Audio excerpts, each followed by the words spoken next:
네, 안녕하세요. 백이성 여러분 강사님의 안녕하십니까? 벌써 들어오셨어요? 잠깐만요. 제가 열게요. 네, 사실은 바로 들어오시는 게 좋아요. 오늘 뭐 1908년 콜로라도와 덴버에 대해서 해주신다고 하는데 이게 어떤 내용인지 좀 궁금합니다. 네, 예. 네, 여러분 그 1908년이라고 하는 때는 네. 저 인사도 안 하고 바로 시작합니까? 그러니까요. 인사하세요. 지금 인사했거든요, 재미동포 근데. 여러분 안녕하십니까? 네, 전 세계에서 네, 백이성 강사를 검색하시는 많은 유튜브 시청자 여러분, 네, 백이성 강사의 시간이 음, 오늘도 이렇게 어김없이 돌아왔습니다. 네, 많은 분들이 그 길게 한다는 그 음, 컴플레인을 많이 주셔서 음, 근데 여러분들 한번 생각해 보십시오. 제가 그 긴 내용을 방송하는 게 쉽겠습니까? 글쎄 말이에요. 그 자료를 얼마나 준비해야 되겠습니까? 그러게요. 그러니까 뭐 좀 짧게 했으면 더 많이 볼 텐데 본인이 보는 것만 생각하시면 됩니다. 예, 다른 사람이 보는 것까지 생각하실 필요가 없습니다.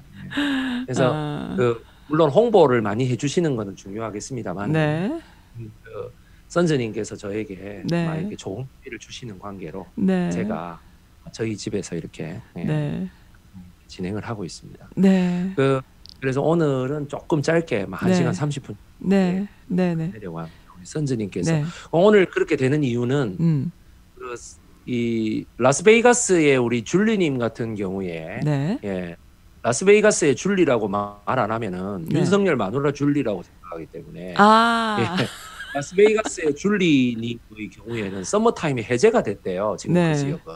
어, 그런데 여기도. 지금 동부 네. 지역 이 메릴랜드 대서양 연안은 지금 다 서머타임이 시작됐다. 아니야, 그래서 똑같아. 1시간씩 그거 된 거야. 빨라진 거야. 예. 똑같아. 그래서 이제 그 서머타임이 해제가 됐는데 네, 그래서 제가 네, 해제된 기념으로 네. 지금부터는 1시간 30분 정도씩만 진행하고 그거랑 무슨 그래도 상관 있다고? 자, 여러분 그 유튜브에 나가는 방송은 두 가지가 있습니다. 네. 우선 이렇게 안 하고 그냥 말 그대로 강연하는 거나 현장을 이렇게 촬영을 해서 네, 이렇게 돌리는 방식이 있고요. 네, 촬영을 실시간 스트리밍으로 돌리는 방식이 있고요. 네, 그다음에 실시간 스트리밍을 바로 유튜브에서 하는 방식이 있고 또 지금 선즈님하고 저하고 하는 것처럼 원격인데 제가 네. 뭐 그때마다 미국으로 갔다 올 수는 없지 않습니까? 선즈님 그때마다 한국으로 나갔다 올 수는 없고 네, 뭐 중간지대인 하와이에서 만나자 이것도 말이 안 그것도 안 되는 되고. 네. 그러니까 뭐 하와이 말고 뭐 밴쿠버 섬에서 만나자 이것도 말이 안 되는 거예요. 그렇죠. 그러니까 뭐 그런 게 있으니까 줌으로 이렇게 네, 원격으로 찍어가지고 줌에서 이렇게 녹화를 해서 올리는 네. 이런 방식도 있습니다. 네, 그래서 여러 가지 방식이 있는데 네, 페이스북으로 생중계할 수도 있고요. 네. 예, 뭐 여러 가지가 있습니다. 예, 근데 저 같은 경우에 한국 시간으로 3월 그 16일 날 네, 저녁에 그 유튜브 실시간 스트리밍을 하다가 네, 그 유튜브가 렉이라 그러죠. 그 버퍼링이 걸려가지고 굉장히 큰 피해를 입었던 그런 그 아픔을 딛고 우리가 왜 어떤 여자에게 그 총각대 소개팅을 할 때 어떤 여자에게 만약 파스타집에서 차였다. 그러면 그 파스타집에서 다음 소개팅을 잡을 수 있는 사람이 큰일을 합니다. 난 잡을 수 있을 것 같은데. 그 파스타집에서 약속을 잡을 수 있어야 돼. 그리고 그 새로 나온 그 여자에게 그 전에 이런 일이 있었다는 걸 얘기를 해야 돼.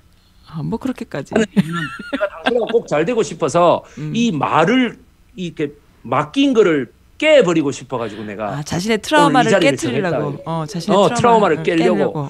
그러면은 어떻게 됩니까? 이게 하나의 스토리텔링이 돼요. 그렇죠. 그래서 이 남자가 나를 특별하게 생각하는구나 이런 것도 있겠고요. 그런 것도 되겠네요. 예. 그래서 이제 그렇게 잡은 사람이 우리 와이프입니다. 네. 예. 그렇게 잡은 사람이 우리 와이프입니다. 웃긴다, 그래서 네. 저 오늘 여기까지 왜 불러내셨어요?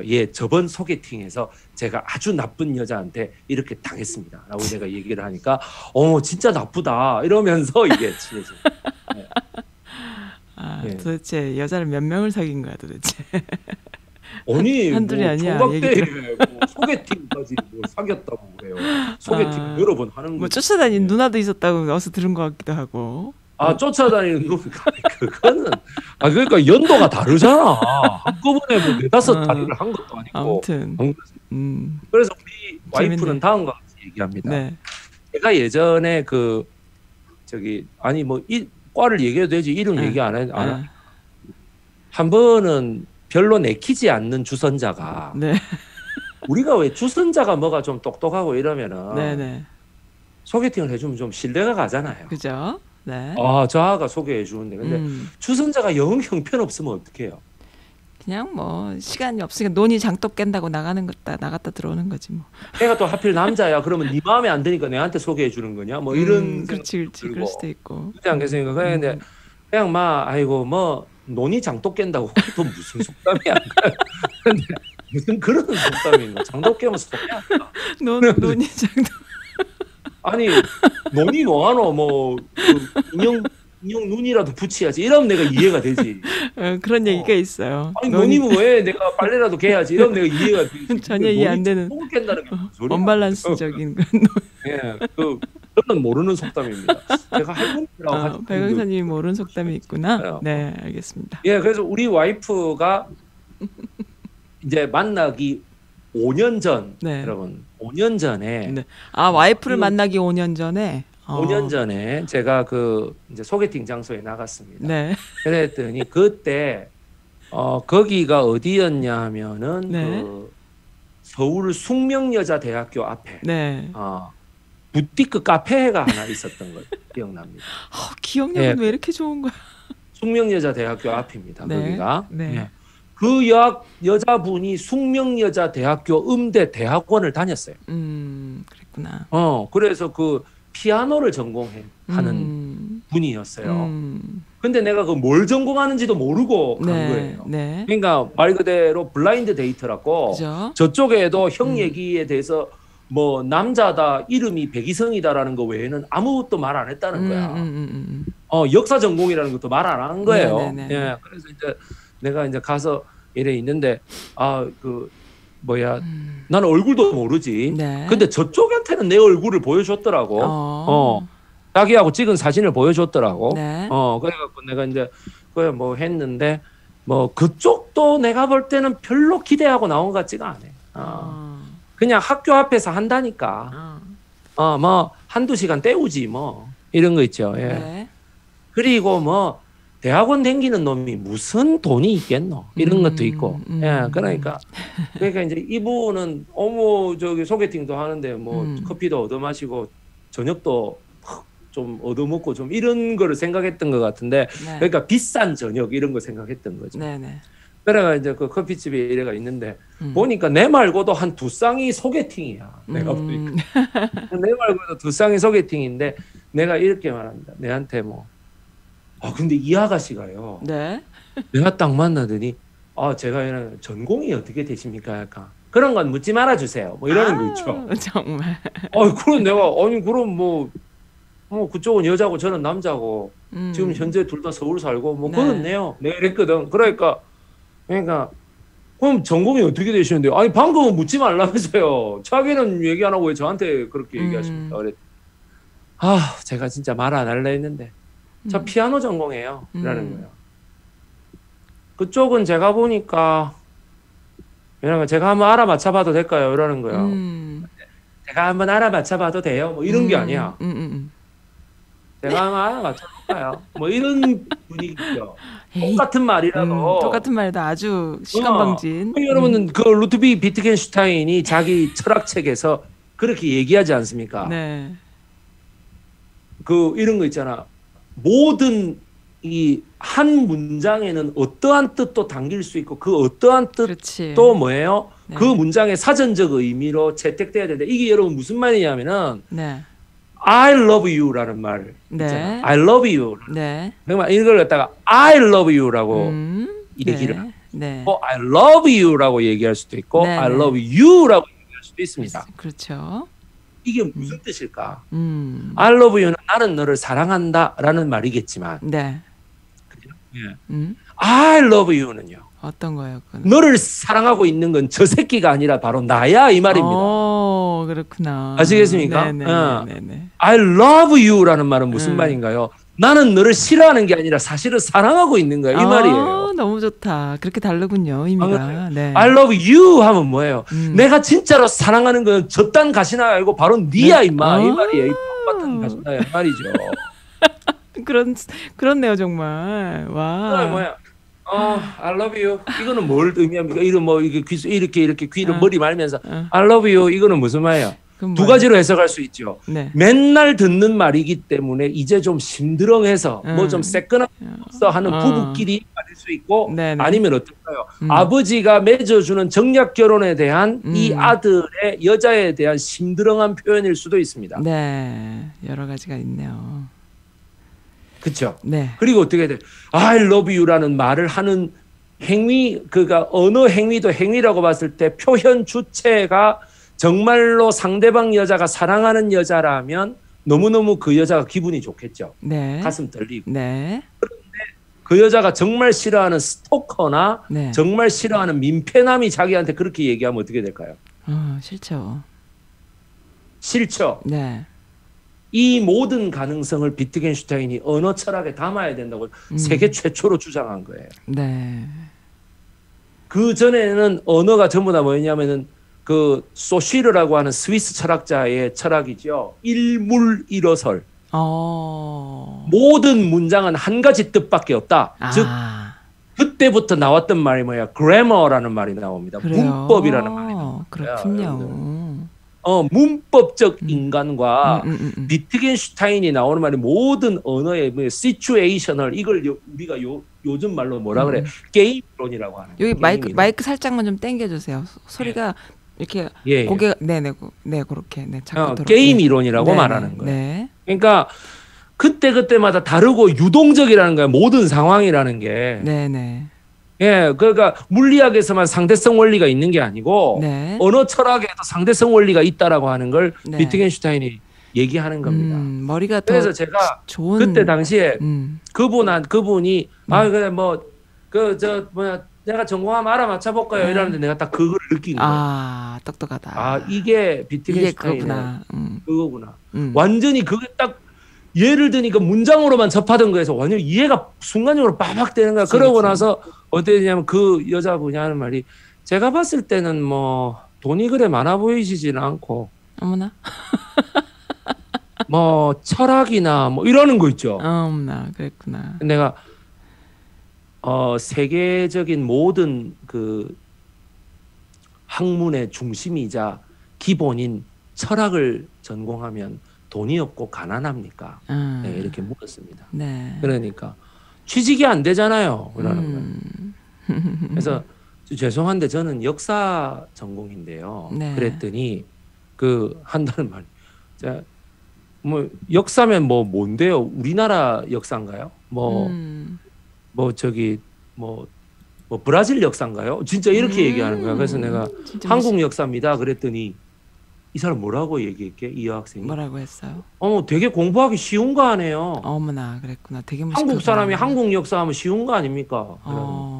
그랬구나. 그러니까 내가 이 여자 때 어지간히 내가 마음에 안 드는 모양이다. 내 옷차림이나 이런 것들이 다 굉장히 마음에 안 드는 모양이지. 네. 그러면 할 수 없지 뭐. 내가 한 20-30분 시간 때우다 나가든가 네. 아니면 이 여자가 벌떡 일어나서 나가면 나도 그냥 나갈 수밖에 없지. 그때부터 기분 아주 더럽죠. 네. 아주 더럽죠. 네. 왜냐하면 어떤 상황에서 나왔든지 간에 네. 상대방이 나를 갖다가 딱 이렇게 이상하게 꼬라보고 있으면 그게 기분이 좋습니까? 기분 나쁘죠. 좋죠. 그럼요. 그죠? 예. 네. 상대방이 내한테 좀 그러는데 그래도 뭐 주선자는 마음에 안 들긴 하지만 내하고 일단 친한 사람이잖아요. 그죠? 네네. 예. 그러니까 이거를 어떻게 해야 되나? 근데 이 여자분이 만약에 주선자한테 그 남자가 또라이고 뭐 사이코 같더라 이렇게 막 지 마음대로 얘기하는 경우 많거든. 그래 주선자하고 내하고 사이가 나빠지는 이런 경우가 많습니다. 네. 그래서 내가 이거 순간적으로 걱정이 확 되기 시작하는 거예요. 네. 그때 이 여자가 하는 말이 있다고 하는 거야. 피아노 뭐 아세요? 어머. 피아노 공 뭐 아세요? 이 여자는 자기도 의무방어적으로 1시간은 채우고 나가야 된다. 뭐 이런 게 있는가 봐. 그렇지. 그러니까 피아노 마이크를 또 감지하지 못해. 지금 조금 끊어졌어요. 들리세요? 지금 끊어졌었어요 중간에. 이게 음. 왜 이렇게 자꾸 이렇게 끊어지죠? 마이크를 어제부터 왜 이러지? 지향성이 안 맞아서 일단 좀 그런 것 같아요. 이게 살짝 뭔가 의자를 의자를 살짝 그 마이크 예. 쪽으로 조금만 옮겨줘. 아니 반대쪽으로 반대쪽 이렇게. 아니 본인이 어떡해요? 본인이 조금 마이크 쪽으로 가시고 마이크를 살짝 그쪽으로 돌리면 좋겠어요. 네, 괜찮아요. 그렇게 하면 좋겠어요. 지금 그렇게. 어떻습니까? 네. 근데 이제 저랑 지금 얘기할 때 어떻습니까? 좋아요, 좋은데 그게 이제 잘 들리시는가? 잘 들려요. 잘 들리는데 왔다 갔다 해요 레벨이. 예. 네, 알겠습니다. 그래서 예. 왜 그런 것 같아요? 그래서 사람? 이제 그래서 그 아가씨가 이렇게 말해요 저한테. 네. 피아노 뭐 하세요? 이러는 네. 거예요. 피아노요? 네. 글쎄요. 피아노 제가 칠 줄은 모르는데요. 네, 그랬어요. 그러니까. 네. 예. 뭐 이런 표정이죠. 예. 네. 그 다음 말이 저를 정말 열받게 만들었어요. 뭐였어요?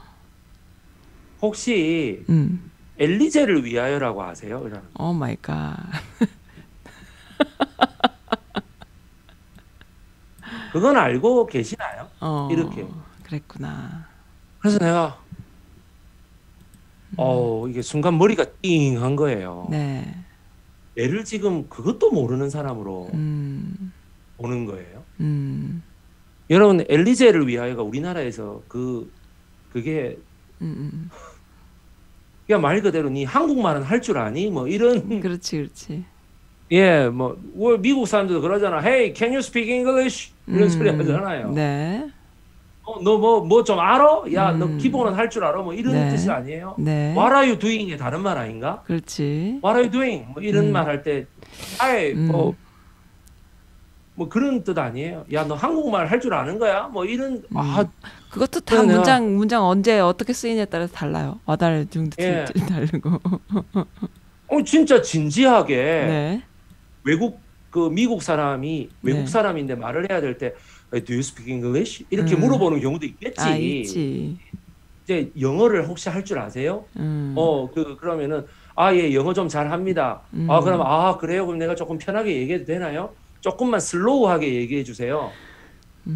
그럼 내가 슬로우하게 얘기하면 되잖아. 네. 그렇죠? 제가 글만 쓸 줄 압니다. 그러면 글로 써주면 되잖아요. 그렇죠. 그죠? 예. 네. 그러니까 하나는 이한테 내가 그랬습니다. 화가 빡 나는 거예요. 무시한다 싶으니까 네. 화가 빡 나는 거야. 그래서 이 여자분은 서울말을 쓰시더라고. 네. 나는 그때만 해도 지금보다 경상도 사투리가 더 심했어요. 네. 기숙사에서 쭉 살았기 때문에 기숙사는 다 지방 애들밖에 없어요. 네. 또래들이 있어. 네. 그래 내가 이제 보는데 내가 그랬다. 그러면은 본인은 엘리제를 위하여를 잘 치시나 봐요. 네. 네, 그러니까 뭐 그 정도야 기본이죠, 라는 거야. 네. 그래서 내가 기본입니까? 그러면은 제가 들은 엘리제를 위하여는 상당히 수준 높은 연주자가 한 건데 네. 그거는 어떻게 생각하시나요? 그랬더니 네. 엘리제를 위하여를 수준 높은 연주자가 하는 걸 들었다고요? 이러는 거야. 뭘로요? 그때는 여러분 유튜브라는 게 없습니다. 네, 없었죠. 와이프 만나기 5년 전이면요. 27살 때예요, 제가. 네. 그럼 27살 때면은 여러분 그때가 몇 년도야? 2002년도, 2003년도 이럴 때예요. 네. almost 월드컵하고 20. 이럴 때예요. 네. 예. 그때 여러분 2002년도 아니다 2001년도지. 20년 전에 20년 전. 20년 전이지. 네. 내가 이제 얘기를 하는데 이 아가씨가 그러니까 뭐냐면 음악을 듣는 거는 CD밖에 없어. 내가 그래서 옛날에 레코드판 LP로 네. 제가 도이치 그라모폰에서 나온 네. 피어 엘리제 그러니까 umlaut 독일어 네. U에 umlaut 두 개 찍히는 게 네. 피어 엘리제를 제가 들은 적이 있습니다. 그렇게 말했구나. 어렸을 때 네. 베토벤이 17살 때 너무나 사랑했던 피아노 과외를 하던 네. 그 여자 테레제 브룬스위크를 그리면서 네. 생각하면서 엘리제를 퓨어 엘리제, 음. 테레제지만은 네. 앞에 T가 좀 세기 때문에 네. 빼면은 테레제에서 엘리제가 됩니다. 음. 앞에 T를 빼면은 그죠? 네. 예. 그렇게 말했어요? 자기가 부르는 애칭. 그러니까 내가 우리 와이프를 보고 뭐 사랑이 뭐 이렇게 부르듯이 네. 그런 자기가 부르는 애칭이 테레제가 아니라 엘리제였던 엘리제였던 거야. 아, 예. 그랬구나. 그러니까 퓨어 엘리제라고 해야 부른 스피커 백작이 네. 이놈 새끼 과외하라고 해놨더니 내 딸하고 사귀고 있어 이런 생각을 안 할 거 아니에요. 자기는 테레제니까. 아, 그랬구나. 그죠? 예, 그렇게 해서 된 거를 제가 들었습니다. 뇌를 보고 하는 그런 걸 어디서 아시는지. 내가 저희 할머니로부터 들었습니다. 네. 어렸을 때. 그러니까 이러는. 그래서 내가 그 연주자가 누구였느냐. 그래서 내가 이보 포고렐리치. 내가 지금 이름도 안 잊어먹어. 이보 포고렐리치. 폴란드계 독일인. 그리고 혹자는 뭐 어떻게 돼? 러시아 사람으로 소개하기도 한. 네, 그랬구나. 세계 최고의 피아니스트입니다. 네. 이보 포고렐리치가 연주하는 그 퓨어 엘리제를 한번 들어보시면 네. 유튜브에 그게 떠 있습니다. 네. 도이치 1976년도에 칼라로 촬영해가지고 네. 비디오 테이프로 이렇게 돌렸던 네. 그 비디오 테이프가 유튜브에 그대로 떠 있어요. 네, 네. 그래서 내가 유튜브에서 그걸 보고 참 반가웠었는데, 네. 그거를 이래 하는데, 그러면 그런 세계적인 음악가들은 왜 퓨어 엘리제를 그렇게 어마어마한 그 장비를 그 피렌체 대성당까지 가가지고 피렌체 대성당에 다 치우고 그거만 피아노만 딱 놓고 그렇게 치고 있느냐고. 내가 그러니까 이 여자가 아니 음대 대학원에서 피아노 전공하면 뭐해요? 이거까지 넣으면 뭐? 피아노에 대한 생각 자체가 글러먹었잖아요. 글러먹은 거지. 음악을 함으로써 내가 귀족이 된다고 생각하는 순간 그거는 베토벤이라는 사람의 A부터 Z의 A의 절반도 이해 못하는 거예요. 그거는. 베토벤이야말로 귀족들이 사는 세상을 깨부수고 싶었던 사람이라고. 그래서 나폴레옹에게 기대를 걸었던 거 아닙니까? 네.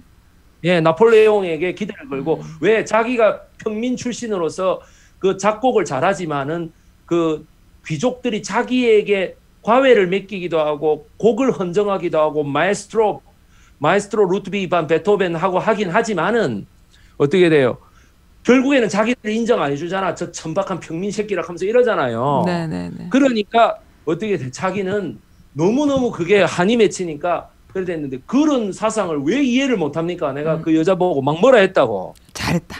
왜 저한테 그렇게 엘리제를 위하여는 압니까? 라고 그렇게 물어봅니까? 내가 까분 거지. 이보 포고렐리치의 인생에 대해서 얼마나 많이 알고 있는가? 네. 그 사람이 엘리제를 처음에는 그 사람이 뭐냐면 베토벤이 엘리제를 향한 연모의 마음에서 시작했지. 네. 그 귀족이 아주 뭐 역같다라는 어떤 그런 그 반 노블레스 이런 마음이 그래서 엘리제도 자기를 너무나 사랑하지만 이게 맺어질 수가 없잖아요. 네.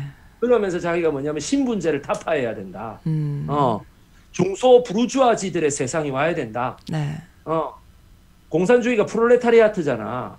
부르주아지의 세상이 와야 된다라고 해서 나폴레옹 보나파르트한테 너무나 기대를 걸었다고. 네. 자아도 똑같이 코르시카의 그 아주 천한 놈 출신이니까 네. 자아가 황제가 되고 이렇게 종신 통령이 되면 이 유럽이 바뀔 거야. 이렇게 생각하는 거 아닙니까? 네. 그러면 이보 포고렐리치도 마찬가지.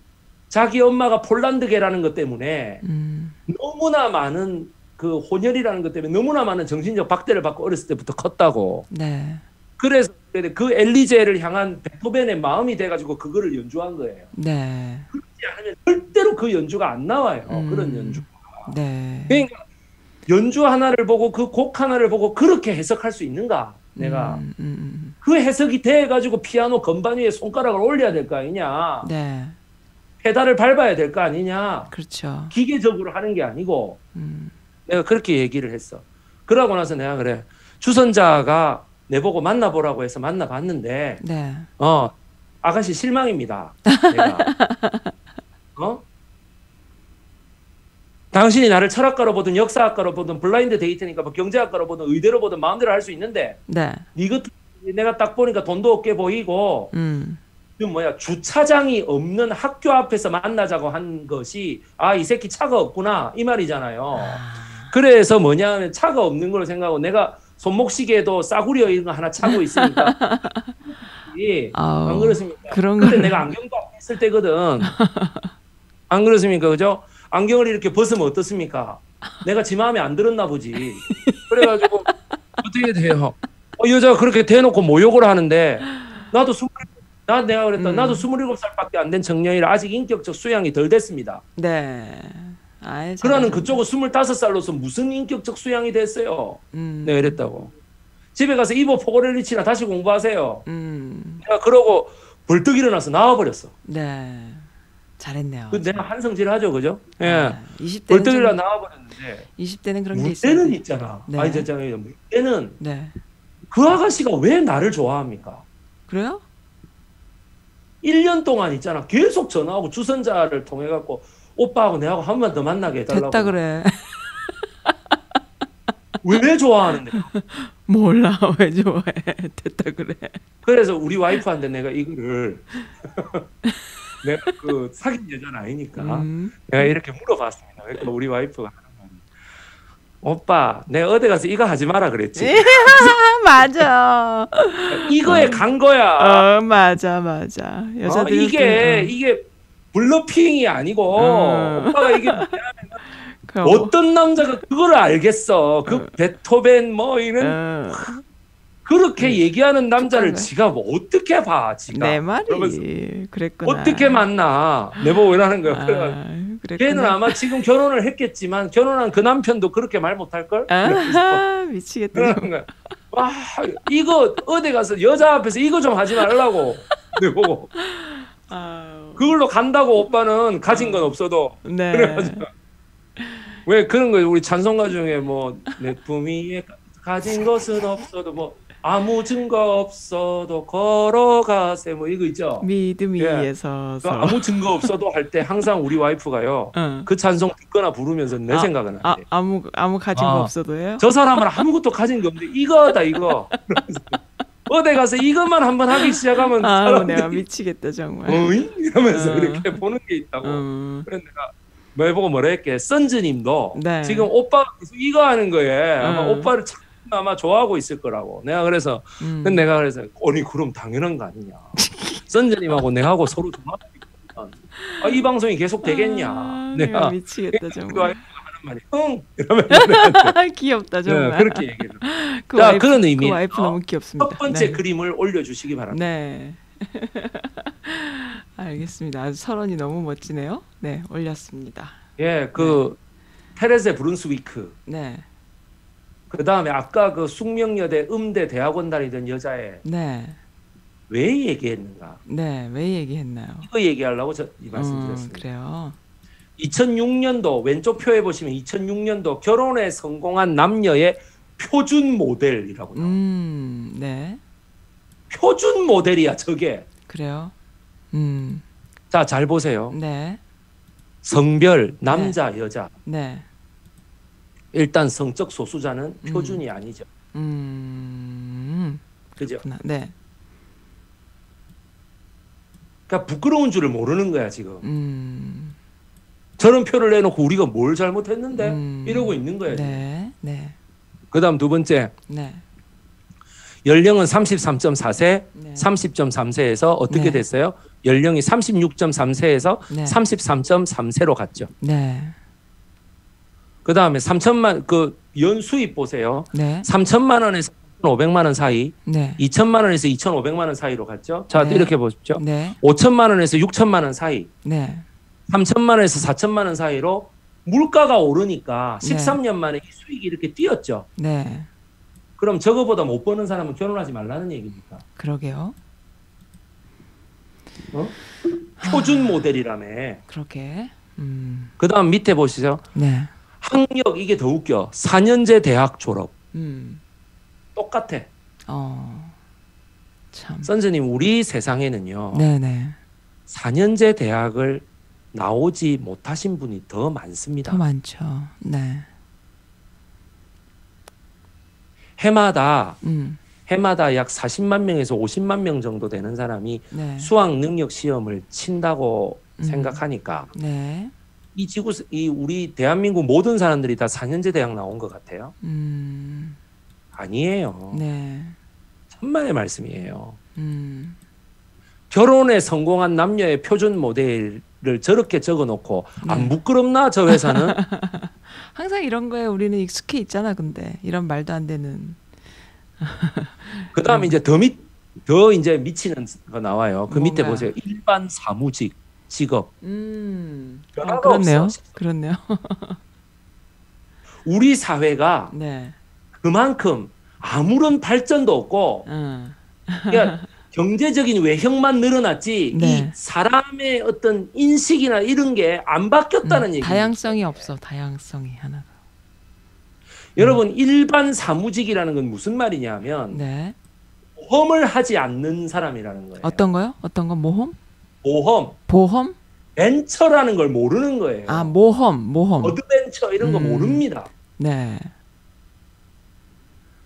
여러분들이 그토록 좋아하시는 영국과 미국의 초창기 자본주의자들은 네. 다 미친놈 소리 들어가면서 네. 뭔가를 개척했던 사람들입니다. 그렇죠. 그거야 뭐. 대륙 횡단철도라는 거를 깔려고 했을 때 미국만 네. 보더라도 네. 전 세계에서 그 계획을 아 정말 맞다. 저거 한번 시행해 봐야 된다라고 인정했던 사람은 네. 전 세계 오직 한 사람밖에 없었습니다. 누군가요? 대륙 횡단철도를 한번 해봐라라고 한번 해보자 한 사람들은 미국에 한 서너 명 정도 있고요. 네. 그거를 아무리 미국의 자본가들에게 그 투자를 요청하고 다녀도 안 합니다. 자본가들도 투자를 안 합니다. 네. 그런데 저 태평양 건너 네. 예, 중국의 사상 최강의 억만장자 오병감이라는 사람이 네. 거기에 동의를 합니다. 그렇구나. 앞으로 50년 안에 네. 미국이라고 하는 저 나라는 세계 최강대국이 될 것이다. 지금 내가 자본을 줄 터이니 네. 가가지고 대륙 횡단철도에 투자해라. 네. 그리고 돈만 주는 게 아니고 중국인 노동자들을 한 3,000명 정도 같이 보냅니다. 네. 그때 오병감의 비서 누구? 존 머레이 포브스. 포브스라는 사람이 그렇게 명령을 받고 네. 미국으로 건너가서 그 대륙 횡단철도에 돈을 다 대기 시작하고 네. 거기에서 노동자들이 건설하기 시작하는 거예요. 네. 그렇게 되니까 그 충분한 돈이 오니까 네. 누구겠습니까? JP 모건이나 이런 네. 곳에서 어떻게 거기에서 합치게 되죠. 그리고 거기 포브스가 머리를 잘 써가지고 네. 그 캘리포니아의 샌프란시스코 지역 인근 야산에서 황금을 발견했다는 소문을 엄청나게 퍼뜨리기 시작합니다. 네. 그래서 그게 47년도인데 그래서 1848년부터 골드러시 현상이 전 세계적으로 벌어지는 거예요. 아, 그랬구나. 사람이 와야 될 거 아니에요. 그죠? 네. 예, 이런 미국의 역사라는 게 있습니다. 네. 그 모든 사람들이 일반 사무직이 아닙니다. 아시겠어요? 미치겠다 진짜.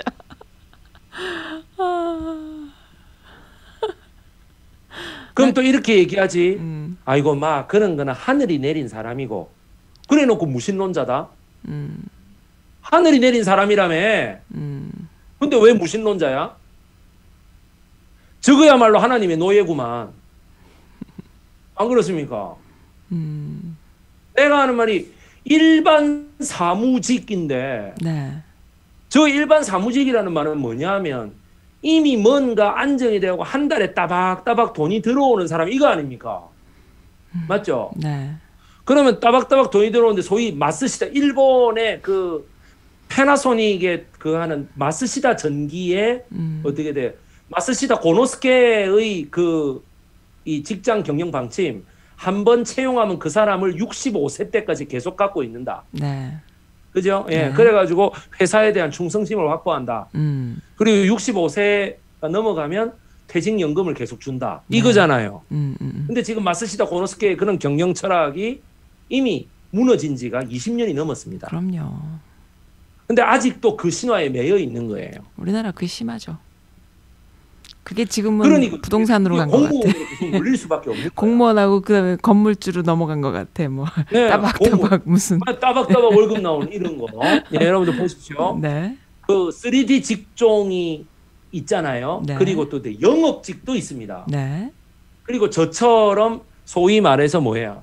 크리에이팅 이 서비스라는 것도 있죠. 네. 그죠? 네. 자기의 콘텐츠를 갖고 자기 채널에 올려서 자기가 돈 받는 사람들. 네, 이런 네, 사람들. 네. 그런 사람들 다 싫은 거예요. 다 싫어. 뭐냐? 일반 사무직이 좋아. 아. 그리고 다시 한번 표를 보여주세요. 더 네. 웃긴 거 하나 보여요. 네. 어떤 거요? 표 이거? 여기 지난 13년 동안 하나도 변한 게 없는 거. 어떤 거예요? 예. 서울 경기 수도권 거주지 밑에서 두 번째. 나 미치겠다 진짜. 하나도 안 변했어요. 음. 서울 경기 수도권. 2006년과 자, 그러면 보세요. 네. 서울 경기 수도권에서 모든 회의 다 벌어지고 모든 명문 대학 이쪽에 다 있고 모든 뭐 이게 그 서울 경기 수도권 드라마나 영화에서도 보면 어떻게 돼? 뭔가 서울 경기 수도권에서 뭘 제대로 해보려고 했던 남녀 주인공을 위에 탐욕스러운 이사진이나 경영진이 어떻게 합니까? 이 사람을 뭐 광주, 목포, 부산 이런 데로 빼잖아. 네. 그럼 뭐야? 좌천. 왜 저를 좌천시킵니까? 이렇게 얘기하잖아요. 네네네. 안 그렇습니까? 제주지사로 가라 뭐 이러면 막 난리 나잖아. 그런 인식을 텔레비 드라마가 준다고요. 항상 주죠. 미국 지사로 간다 이러면은 되게 좋은 걸로. 아시겠습니까? 네. 그러니까 이게 뭐냐면 서울 경기 수도권에서 하나도 안 벗어났다. 그러면 제가 이렇게 여쭤볼게요. 이제 나옵니다. 이승만에 대한 이야기가. 이승만 대통령이 서울에 와가지고 처음부터 미군정의 인정을 받아가지고 네. 그 미군정의 인정을 받아가지고 그 친일파들과도 협조를 해가지고 네. 그 일제시대 친일 지주들하고도 협조를 해갖고 서울에 지금 여러분 광화문 저쪽에 가시면 코리아나 호텔이라고 있어요. 아, 알죠. 코리아나 호텔. 예, 그 코리아나 호텔이 지금 그 조선일보 방용훈 그건데 네. 그 저거 마누라 자살했잖아. 네. 아, 그죠. 저거 마누라가 뭐 이상한 그 혐의 띄우면서 자살했죠. 네. 근데 방용훈이도 막 그러고 죽었잖아. 그죠? 예.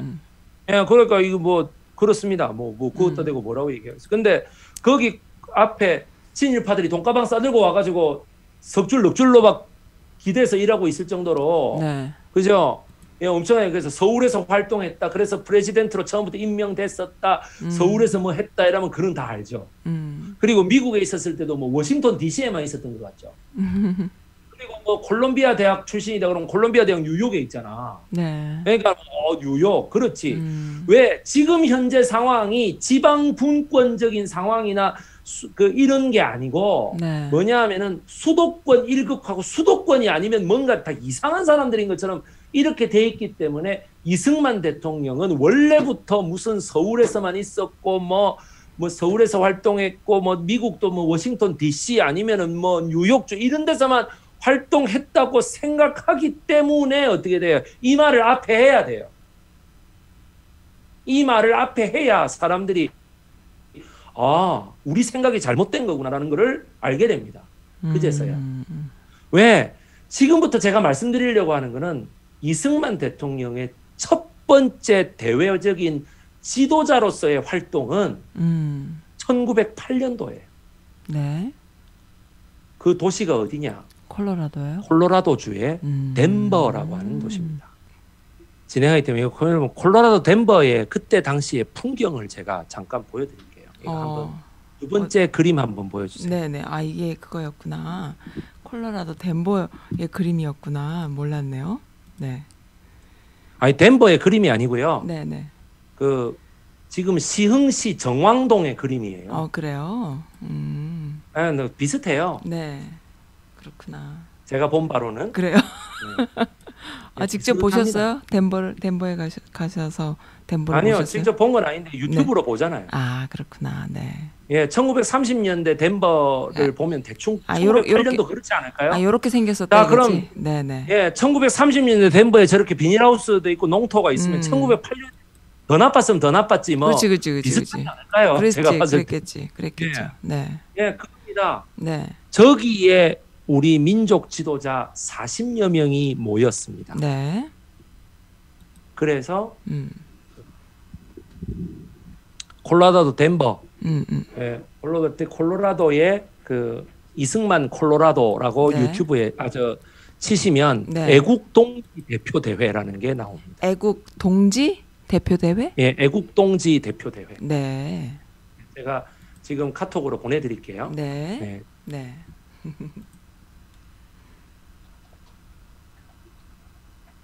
애국 동지 대표 대회. 네, 맞습니다. 애국 동지 대표 대회. 예, 1908년. 네. 예, 1908년 7월 11일입니다. 네. 여러분 7월 11일 하면 뭐가 가깝습니까 지금? 7월 11일 여름이잖아. 독립 7월 14일. 예, 미국 독립기념일. 네, 독립. 예, 7월 14일. 네. 그죠? 네. 예, 그 지금 7월 4일이지 미국 7월 독립기념일. 4일이다, 맞다. 7월 4일. 예. 네, 네. 7월 14일은 프랑스 혁명 기념일. 아. 그죠? 예. 그래서 1908년 1월 1일부터 계획되어서 네. 콜로라도 덴버에 여러분 다 모입니다. 7월 달에. 네. 예. 그렇구나. 덴버에서 1월 1일에도 네. 예비 회의를 열었습니다. 그러고 6월 10일 날 원래 열기로 했는데 6월 10일에 열지 못하고 네. 7월 11일에야 열었습니다. 네. 왜? 한국에서 애국동지 대표들이 다 모여야 되는데 네. 예, 바로 1908년에 스티븐스 그 암살 사건이 벌어졌어요. 네, 네, 네, 네. 예, 그래서 애국동지 대표 대회 사람들이 전부 다 거기에 가가지고 네. 변호사 왜 그 유명 변호사가 그렇게 구해졌다 안 했어요? 네, 네, 했죠. 그 변호사를 구하느라고 네. 늦어진 거예요. 그때 그때 이승만에게 여러분 통역을 부탁했는데 네. 이승만이 거절하죠. 네. 혹시 그 스티븐스를 그렇게 하게 되면은 이 애국동지 대표 대회를 못 열까봐 열지 못할까봐 네. 나는 통역 안 하겠다라고 얘기를 한 거예요. 그런 거요. 네. 네. 그래서 사람들이 전부 다 애국동지 대표 대회를 열지 못하더라도 네. 이 지금 전명훈 장인환 두 열사를 구해야지 무슨 소리냐. 네, 네, 네. 라고 얘기를 했는데 왜 6월 달에 열기로 했었냐면 네. 왜 콜로라도 덴버에서 열기로 했는가? 미국 네. 뉴욕도 아니고. 그러니까요. 왜 그랬는가? 1908년도 6월 10일경에 네. 당시에 미국 민주당 대통령 경선이 콜로라도 주에 거기서 있었어요. 네. 그리고 거기에서 최종 민주당 후보를 선출하기로 되어 있었어요. 네, 네, 네, 네.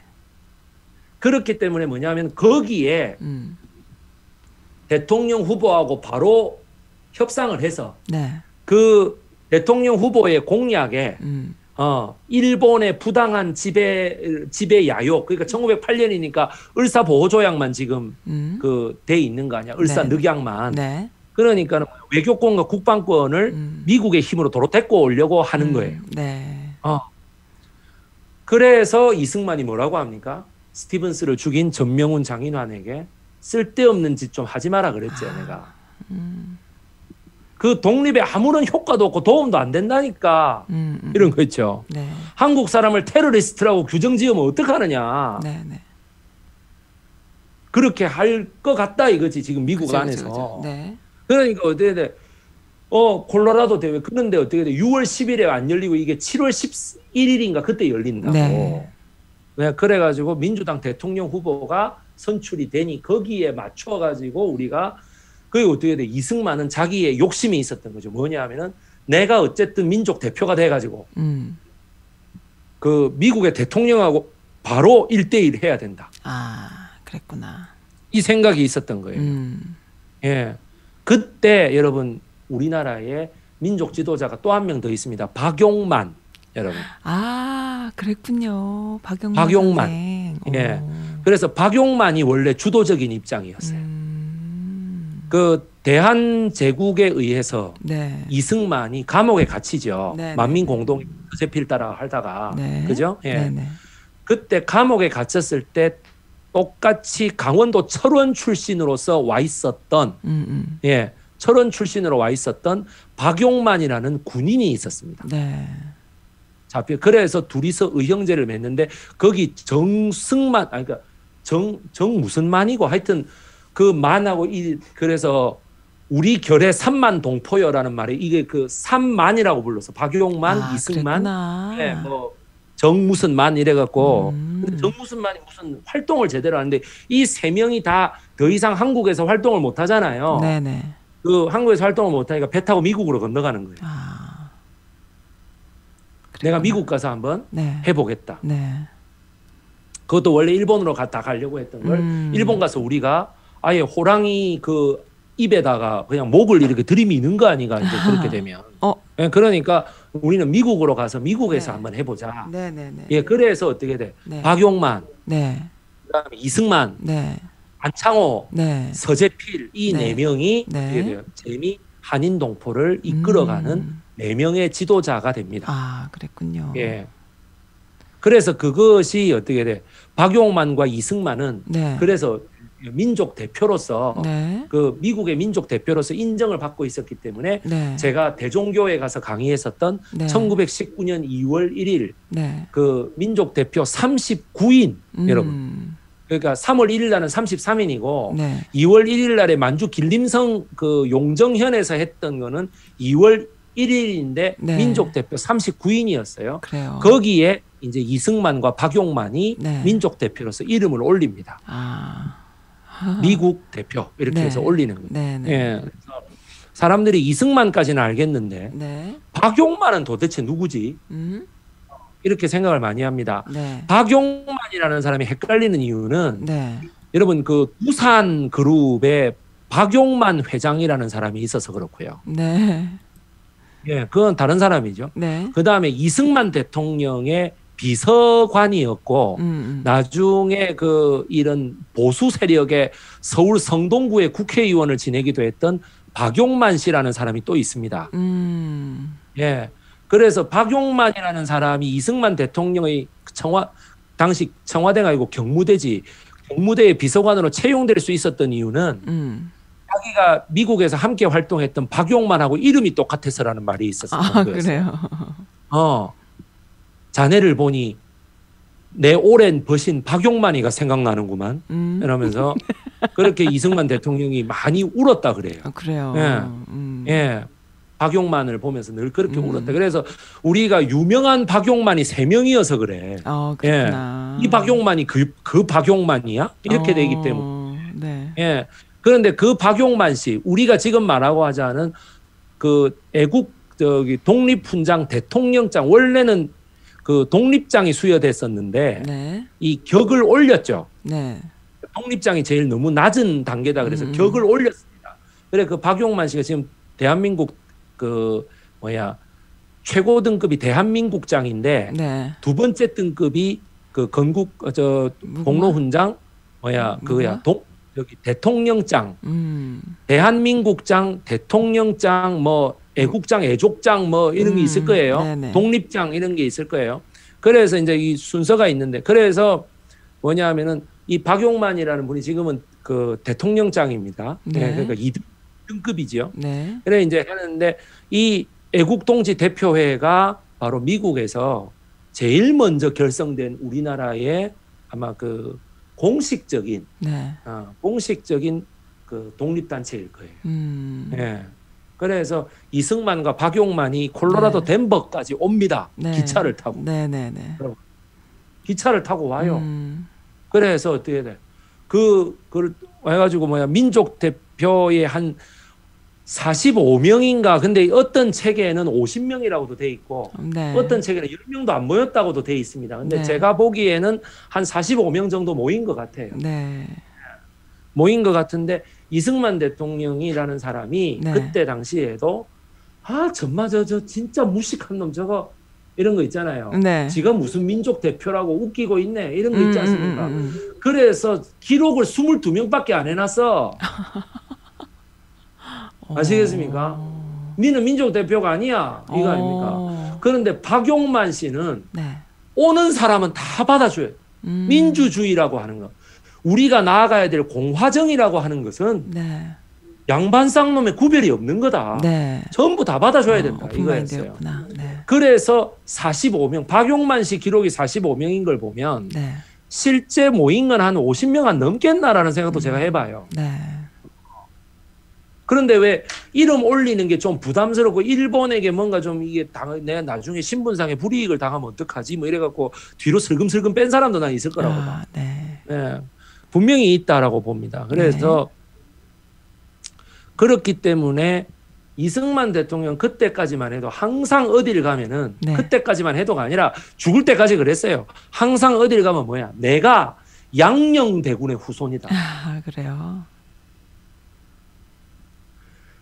충녕의 집안이 왕위를 이었기 때문에 나라가 약해져서 망한 거다. 아. 양녕의 집안이 이었으면은 절대 이 나라가 이 꼬라지가 나지 않았다. 네. 이걸 많이 말했습니다. 네. 그랬구나. 그래서 박용만이 맨날 그걸 싫어하면서도 네. 감옥에서 의형제를 맺었잖아. 그러니까 어떻게 돼? 계속 같이 가요. 그래서 나중에는 어떻게 됩니까? 나는 네 그 왕왕거리는 거 왕손 하는 거 있잖아요. 내가 그 신물이 난다 이 새끼 이래가지고 하와이에서 어떻게 돼? 이제 등 돌리고 원수로 갈라서요. 그래요. 봐주다 이제는 정적이 돼요. 네.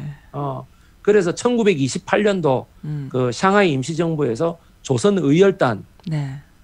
단원에 의해 가지고 이 해명에 의해 가지고 여러분들 찾아가서 암살당하죠. 예, 박용만 선생 28년도에. 네, 그래서 이제 그런데 그 암살 당하든 어쨌든 간에 어쨌든 지금 이 상황은 선저님이 보시면 굉장히 그거다. 자, 한 가지는 합의를 봤어요. 뭘 합의를 봤느냐? 자, 여러분 1908년부터 1919년까지 여러분 이승만 대통령의 사상은 뭐였느냐? 여러분 뭔지 아세요? 뭐였어요? 무력 해방입니다. 무력 해방입니다. 예. 1922년까지입니다. 정확하게. 무력 해방입니다. 군대를 양성해서 일본 놈들을 조지해야 된답니다.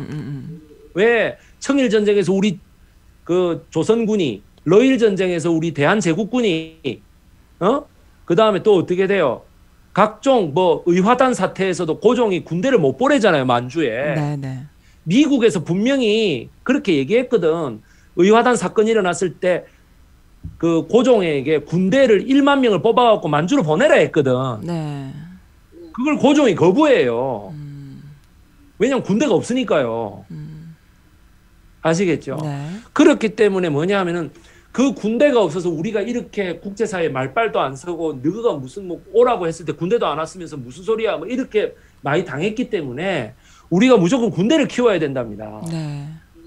그거를 뭐야 박용만 씨가 계급이 뭐였어요? 소령이었잖아. 소령. 여러분 대한제국에. 그러니까 어떻게 돼? 박용만을 중심으로 그 주장이 해지고 그 주장에 의기투합을 했기 때문에 의형제가 된 거라고 그때 당시에. 그래서 이게 1919년에 파리 강화회의까지 다 실패하자 이승만 대통령이 1922년도에 급선회합니다. 급선회. 그러면서 어떻게 되냐면 자기가 분명히 임시정부의 대통령이라고 칭해진 적이 없거든. 임시정부에서는 자기를 국무총리라고 그냥 해줬잖아요. 근데 자꾸 미국 가갖고 프레지던트, 대통령이라고 쓰는 거야. 자기가. 명함이나 찌라시나 이런 걸 전부 다. 어디 가갖고 뭐 편지 외교 문서 보낼 때 항상 대한민국 임시정부 대통령 이렇게 쓰는 거야. 그러니까 이거는 대통령을 참칭하는 거다. 그래가지고 내무총장 안창호가 그 이승만한테 계속해서 편지를 씁니다. 그만하시라고. 권한을 참칭하지 말라고. 그렇게 얘기했는데 이승만이 그걸 거부합니다. 미국의 외교 현실을 몰라도 본 수가 있지.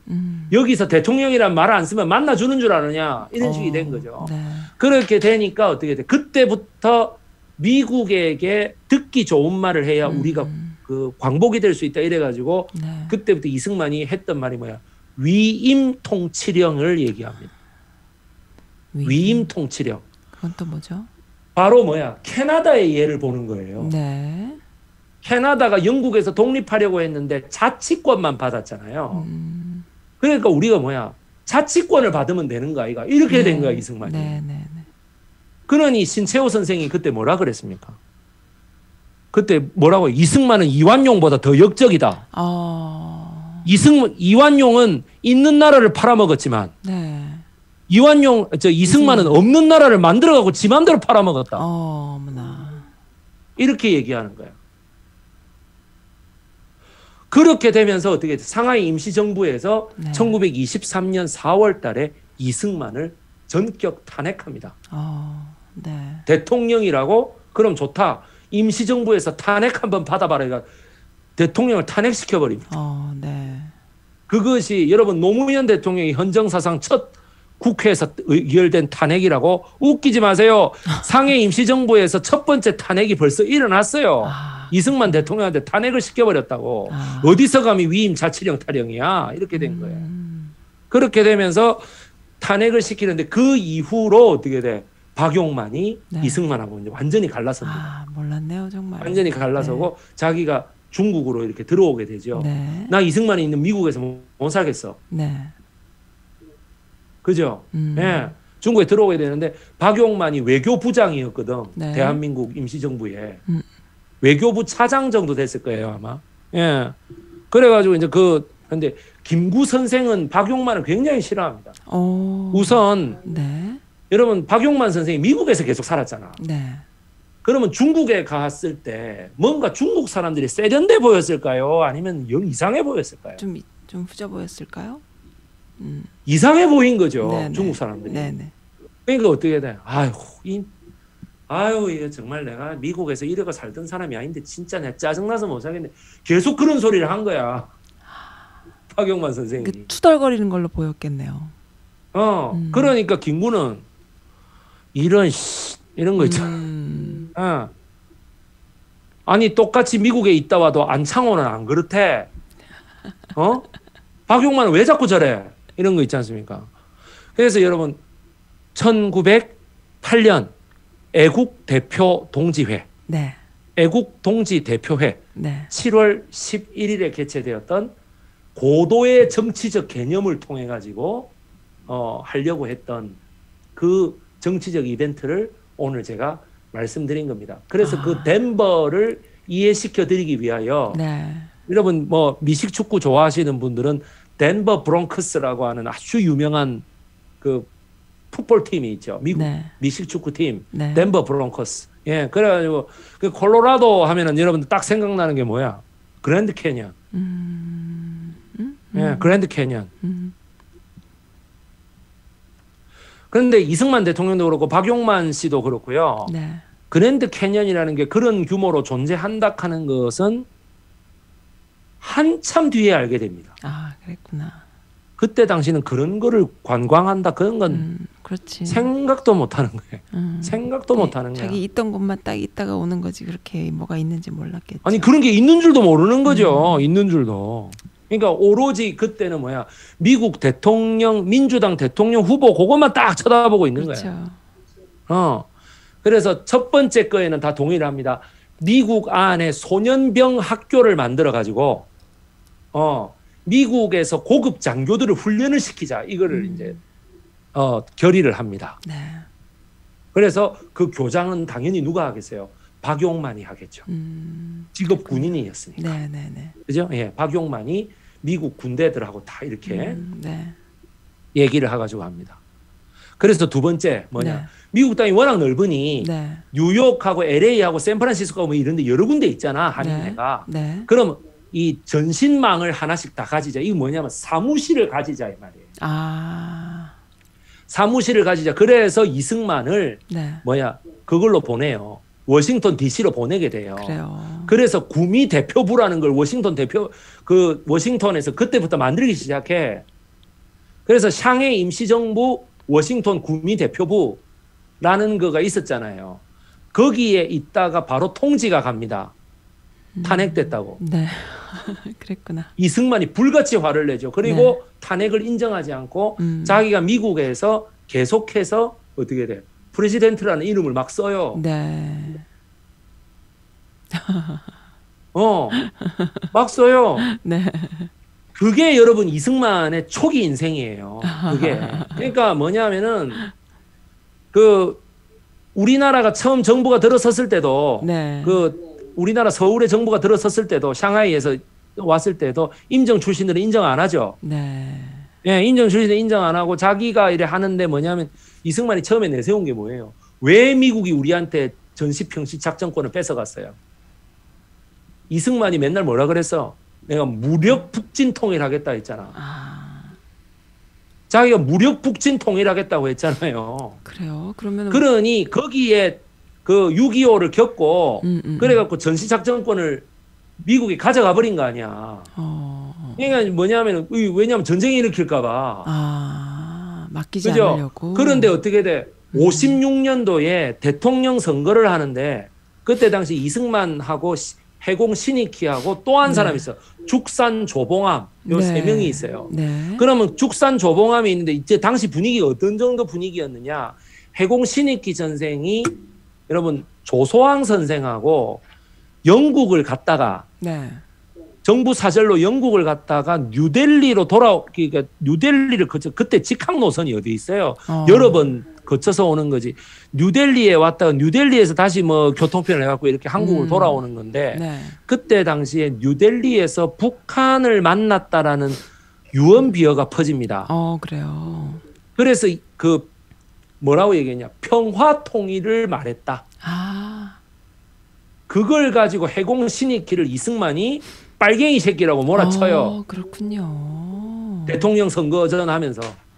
그러고 해공 신익희가 그것 때문은 아니지만 자기 지병 때문에 그 1위로 가는 호남선 열차에서 그 심장마비 걸려갖고 죽잖아요. 그러면은 무력 열차 안에서 평화 통일이 그때 나온 얘기네. 그래갖고 저기 죽산 조봉암 선생이 평화 통일론을 다시 얘기해. 네네.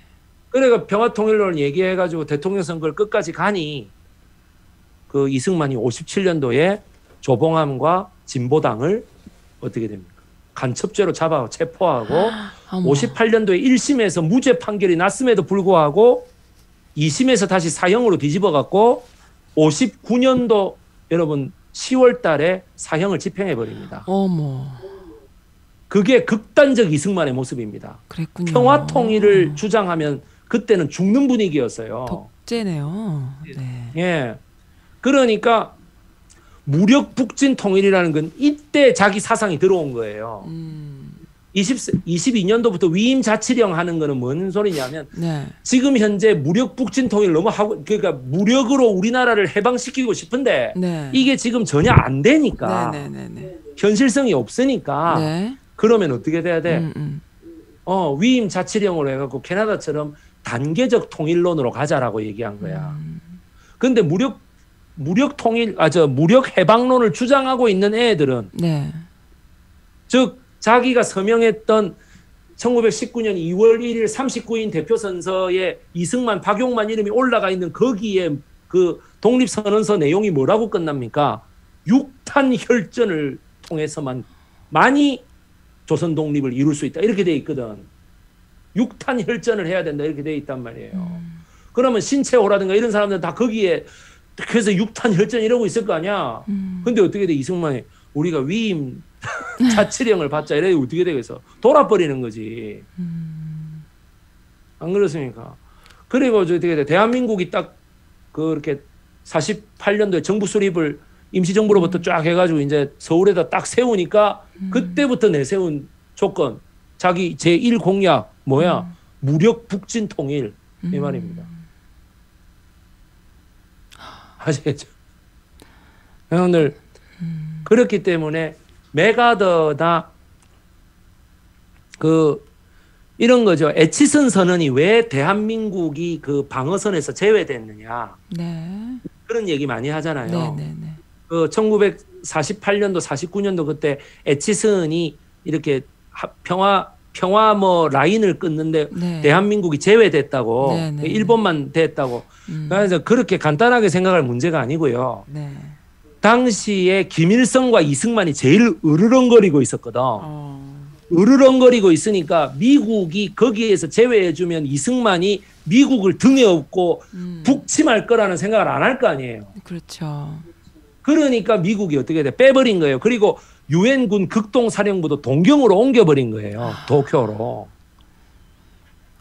그러니까 그렇게 되니까 오히려 이것이 미국의 전략적인 판단 미스를 가져왔다.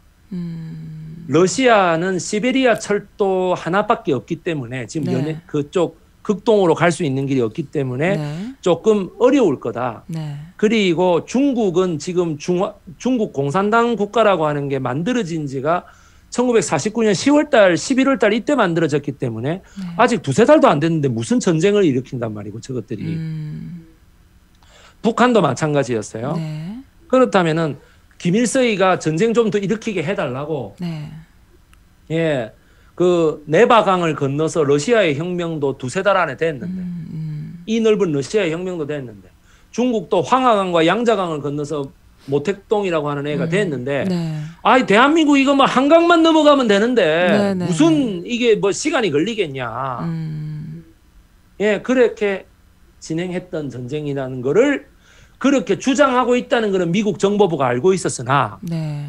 그게 스탈린과 모택동을 움직일 수 있다라는 것은 생각을 못한 거예요. 스탈린과 모택동은 절대 그러지 않을 것이다. 네. 만약 전쟁을 한다고 해도 유엔 안전보장이사회 5개 나라 가운데 뭐 지금 대만이 있지요. 미국이 있었죠. 그때 당시에. 네. 그 지금은 중국이 있지만 그때는 대만이었거든요. 그다음에 어떻게 돼? 이거 또 있잖아. 프랑스, 영국이 있잖아요. 지금 러시아 하나밖에 없죠. 그러면 러시아가 뭘 일으키려고 해도 네. 어떻게 되겠어요? 나머지 나라 중에 한 나라만 거부해버리면 그뿐 아니에요. 안 되는 거야. 전쟁이고 뭐고 간에. 그런 체제를 만들어 놨기 때문에 전쟁이 일어날 리는 없다. 단 네. 어떻게 돼? 자기가 볼 때는 이승만 대통령이라는 사람이 어떻게 김일성을 쳐들어갈 가능성이 좀 있다. 그랬구나. 그러니까 미국 병력을 다 빼야 된다. 미국 믿고 그런 행동을 하게 해서는 안 된다. 이런 거죠. 그런 거기 때문에 그때 당시에 이승만 대통령이 어떻게 보면은 좀 너무 무모하게 무력 북진 통일을 자꾸 주장하고 너무 아무런 대책도 없이 쓰시마 우리 땅이니까 내놔라 이래가지고 일본으로 하여금 굉장히 열받게 만들어버리고 그래서 우리나라가 절체절명의 위기에 빠진 적이 있지 않습니까? 그거를 캐나다가 그렇게 구출해냈다는 거 아니에요. 네. 그러니까 그 다음에 또 어떻게 돼? 6.25 전쟁 중에도 마찬가지였죠. 네. 그 6.25 전쟁 중에도 거제도의 포로들을 그 유엔군 사령관들하고 협의 없이 그냥 해방시켜 버렸잖아요. 거제도 포로 수용소의 문을 그냥 열어 버렸잖아요. 네. 그래서 어떻게 돼요?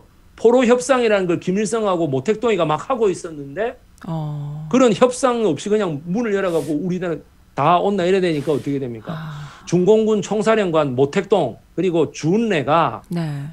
중공군하고 북한군에게 명령을 내립니다. 전면 대공세 시작. 총공세. 여러분들 왜? 지금 석방된 포로가 12만 명이야? 좋아. 그게 전부 다 대한민국으로 간다 이거지. 너가 지금 휴전선에서 휴전하지 말고 12만 명만큼 죽여. 이렇게 된 거예요. 그랬구나. 아시겠습니까? 그래갖고 막 전면 대공세로 들어옵니다. 그래갖고 처칠이 이승만한테 윈스턴 처칠이잖아요. 영국에. 네. 처칠이 이승만한테 전화 걸어갖고 얼마나 퍼부었는지 모릅니다. 그래서 결국 우리가 어떻게 돼? 저 한강하구. 네. 그죠?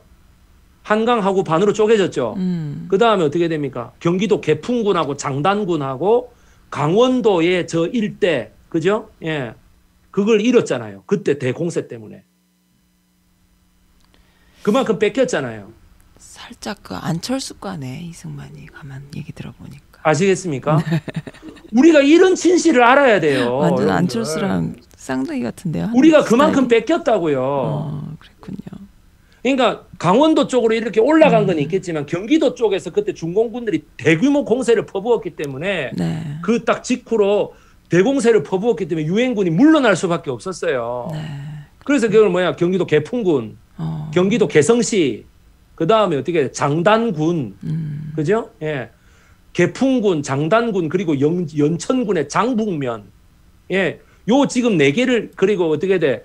원래 우리 땅으로 거의 100% 돼 있었던 강원도 김화군이라는 게 있습니다. 김화군.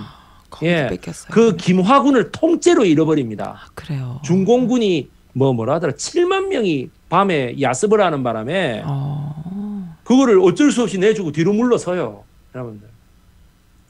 그게 6.25의 진짜 모습입니다. 아, 그렇군요. 몰랐습니다. 아, 여러분들 참, 이러한 정말. 그것이 참 저는 이런 역사가 교육되지 않는 점에 있어서 그러니까요. 여러분 이승만 대통령에 대한 본격적인 이야기가 아마 오늘 처음 여러분에게 알려졌을 그러게요. 겁니다.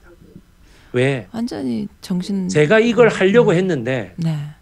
못하게. 우리 와이프가 내 설명을 뭐 다 들은 건 아니고요. 네. 죽기 살기로 말리는 거야. 그래요. 그랬구나. 오빠 그 미국에서 엄청난 이메일 악플 쏟아지고 막 미국에서 신고 쏟아져가지고 오빠가 그렇게 막 화를 입으면 어떡하느냐. 이승만을 맹목적으로 이승만이 하는 일은 모든 일이 다 옳다라고 주장하는 네. 아시겠습니까? 한인 장로교회의 그 장로들 그리고 목사들 안 그렇습니까? 결국 이승만이 옳다 해서 이제 트럼프가 옳다 같이 가잖아요. 그죠? 예. 그러니까 다른 분들 강의는 다 보시는데 제 강의는 안 보시잖아, 여러분들. 왜? 왠지 이승만에게 이상한 소리만 할 것 같거든. 안 그렇습니까? 다른 거하고 비교해 볼 때 처음에 제가 맨 처음에 방송했던 그 구미 대표부하고 록펠러에 대한 이야기는 되게 많이 보셨대? 아니 그럼 그건 어때요? 그러면 이승만의 좀 잘했던 건 없어요? 좋았던 점? 아니 그러니까 지금 잘했던 거하고 같이 말하고 있잖아요. 콜로라도 덴버에서 처음에 그렇게 했던 건 잘한 거 아닙니까? 잘한 거예요. 네. 그 뒤로 네. 어떻게 돼요? 이승만이라는 사람이 미국에 있으면서 네. 근대 민주주의 정치를 본 거거든요. 그 민주주의 정치를 본 거기 때문에 우리나라에서 다른 그 모든 사람들 중에 미국에서 안창호는 처음에 38년에 벌써 죽었잖아. 그러면 어떻게 돼? 해방 이후까지 살아 있었던 사람 중에 네. 미국에서 근대 정치를 경험하고 돌아온 민족 지도자가 이승만 말고 또 있습니까? 아, 굉장히 없죠? 중요한 사람이었는데.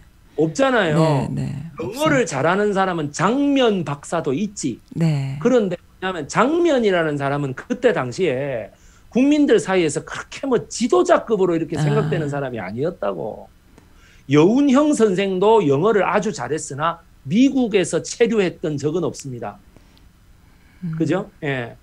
그때 당시에 미군정이라고 하는 거는 네. 우리나라 정부를 부르는 별명이 있었습니다. 통역정부라는 게 있었어요. 네. 통역정부. 그렇기 때문에 미군정하고 바로 맞닿을 수 있는 사람이 누가 있겠어요? 이승만밖에 없는 거예요. 그랬구나. 통역이 필요 없는 거죠, 이승만은. 네. 그런데 이승만에 필적하는 영어 실력을 갖고 있었던 두 사람 누굽니까? 장면 빼고 몽양, 여운형. 네. 그 다음에 몽양, 여운형보다 훨씬 영어를 더 잘했던 우사, 김규식. 그랬구나. 맞아요. 이 두 사람이죠. 그러니까는 이승만이 통역을 하진 않을 거 아니에요. 네. 통역은 한 사람이 있다고 이묘묵이라는 사람이 있습니다. 이묘묵. 네. 여러분. 이묘묵이라는 사람이 통역을 갖고 장난을 칩니다. 네. 예, 장난을 치니까 어떻게 돼요? 여운형 선생이 그 옆에 가서 어느 날 서 있습니다. 네. 이렇게 웃고 서 있습니다. 그랬구나. 웃고 서 있으면서 너 내 앞에서도 통역 갖고 장난치면 죽는다 이 말입니다. 똑바로 해라. 와, 그랬구나. 미소공동위원회 할 때. 장난친 놈도 있었구나. 예, 그래 이 묘목이가 딱 정자세로 서 있습니다. 여운형 앞에. 까불면 죽는다는 거 알거든. 아시겠죠? 그래서 이승만이라는 사람이 네. 영어를 굉장히 잘하고 잘 쓰고 이랬기 때문에 그게 이제 국제 경쟁력이죠. 네. 그러면은 이걸 가지고 그 어떻게 했는가? 그러니까 다른 거는 몰라도 네. 김규식 선생은 미국에 있다 온 게 너무 옛날이란 말이야. 네. 러일 전쟁할 때 벌써 미국에 가 있었다고. 네. 있다가 러일 네. 전쟁 때문에 돌아왔단 말이에요, 우리나라에. 네. 네. 그러면 그 전까지 아펜젤러 언더우드 선교사에 거의 뭐 양자로 있었던 거나 마찬가지이기 때문에 고급 영어를 엄청나게 구사하고 불어도 잘하고 그러니까 파리 강화 회의에 안 그렇습니까? 간 거 아니에요. 그러니까 1919년 파리 강화 회의에도 김규식이 상하이에서 출발하고 미국에서는 누가 출발해? 이승만이 출발한다고 했는데 네. 이승만은 오지 않았습니다. 불참했습니다. 어차피 가봤자 문전박대 당한다는 걸 잘 네. 알고 있었기 때문이죠. 네. 김규식은 가서 노력했습니다. 네. 그래서 김구 선생은 이승만을 그때부터 쳐다보려고 하지 않습니다. 여운형 선생도 마찬가지입니다. 그랬구나. 그래서 이제 이게 그 해방 이후에 대통령이 선거를 하고 국회의원 선거를 하고 이러면 다른 사람들한테 이게 다 낯선 개념이잖아요. 그렇죠. 여러분 중국에 선거가 있었어요? 없었죠. 일본에 무슨 제대로 된 선거가 있었어요? 제대로 된 선거라는 거는 미국에서밖에 없잖아요. 그렇죠. 그러니까 이 이승만의 입장에서는 무엇이 옳고 그르고의 문제가 아니다라고 생각한 거예요. 뭐냐? 누가 많은 다수의 지지를 얻느냐 그것이 중요하다. 되게 똑똑한 거야 그래도 그때는. 서로 연결되는 네. 다수를 majority를 확보하는 것이 중요하다는 거예요. 그러려면 정확하게 인구 통계를 봤을 때, 네. 예, 인구 통계를 봤을 때 친일파를 배제해야 됩니까? 안 해야 됩니까? 넣어야 되는 거지. 포함시켜야죠. 그죠? 그렇죠. 친일파의 그러니까 어쩔 수 없이 뭐 한 사람이고 민족을 대놓고 반역한 사람이 이 친일파의 어떤 지방 정부, 지방 사람들의 지지를 다 받아야 어떻게 돼요? 자기가 된다. 왜? 그때는 서울 중심주의가 아니었잖아요. 모든 인구가 지방에 다 있잖아요. 그렇죠. 그래서 어떻게 돼요? 그러면 대한민국의 단독 정부 수립에 의한 총선거 결의안을 대한민국 서울에서 발표하지 않습니다. 전라북도 정읍에서 발표합니다. 아, 그랬구나. 그럴 때가 있었구나. 예, 전라북도 정읍에서 그걸 발표하고 그거를 이승만 대통령의 정읍 발언이라고 얘기합니다. 그래요. 예, 그래서 그 정읍 발언 이후에 몽양 여운형 선생, 백번 김구 선생, 이제 이 두 사람하고는 왜냐하면 통일 정부를 수립하고자 하는 이 두 사람하고는 이제는 끝나는 한 하늘을 이고 살 수 없는 원수가 됩니다. 이제. 예. 그래서 그 뭐냐 몽양 여운형 선생과 백번 김구 선생은 네. 불행하게도 자기가 민주주의에 그 전에 투표라는 걸 해본 적이 없어요. 네. 전 국민이 뭐 투표 운동을 하고 뭐 선거 운동을 하고 정치적인 뭐 이런 걸 하고 한 적이 있습니까? 없잖아요. 이승만 대통령 그걸 직접 해보진 않았지만 어떻게 돼? 본 거지. 미국에서 30몇 년 동안 그걸 계속 봤잖아요. 네. 안 그렇습니까?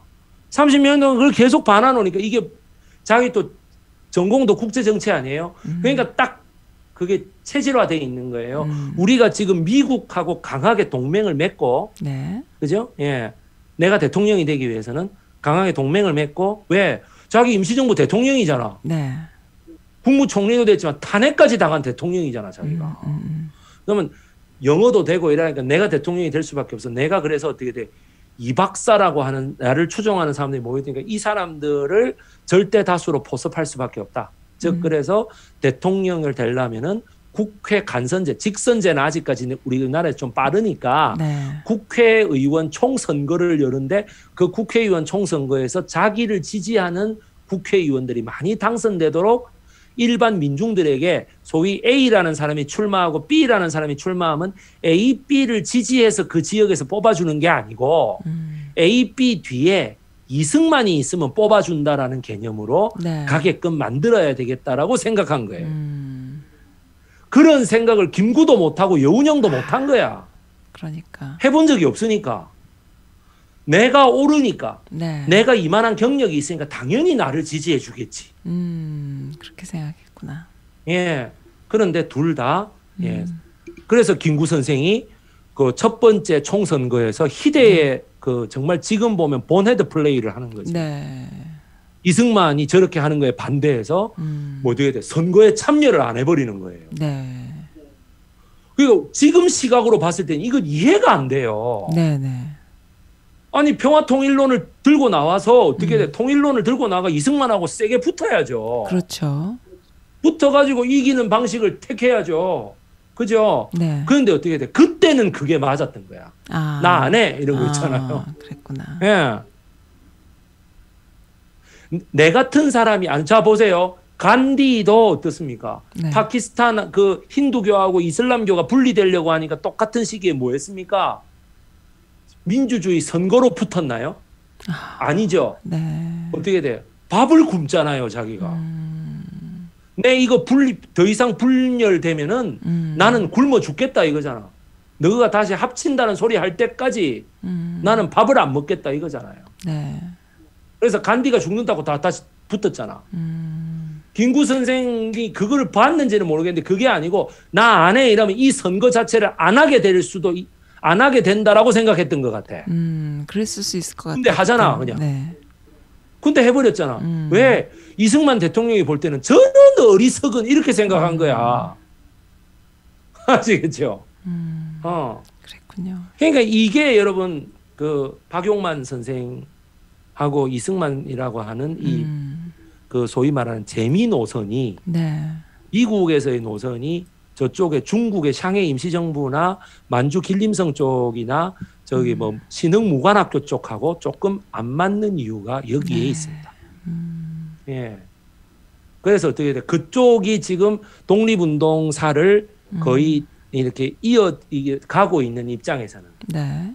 이 사람들을 제대로 대우해 주지도 않았고 이 사람들에 의해서 탄핵되고 심지어 네. 또 그다음에 이 사람들이 민족의 독립을 위해 피땀 흘릴 때 여기에서는 위임 통치령이라는 걸 가지고 했었던 그리고 해방 이후에도 6.25 때 그렇게 거제도 포로 수용소에 포로를 전부 다 풀어버림으로써 어떻게 돼요? 우리나라 국토를 엄청나게 잃게 만들었던 하고 그다음에 어떻게 돼? 또 진보당의 그 축산 조봉암을 공산당으로 몰아가고 사형시켜버리고 네. 민중혁명 4.19가 일어나게 만들었던 그 네. 이승만을 좋게 볼 리가 없죠. 뭐든지 다 나쁘게 생각하는 거죠, 그냥.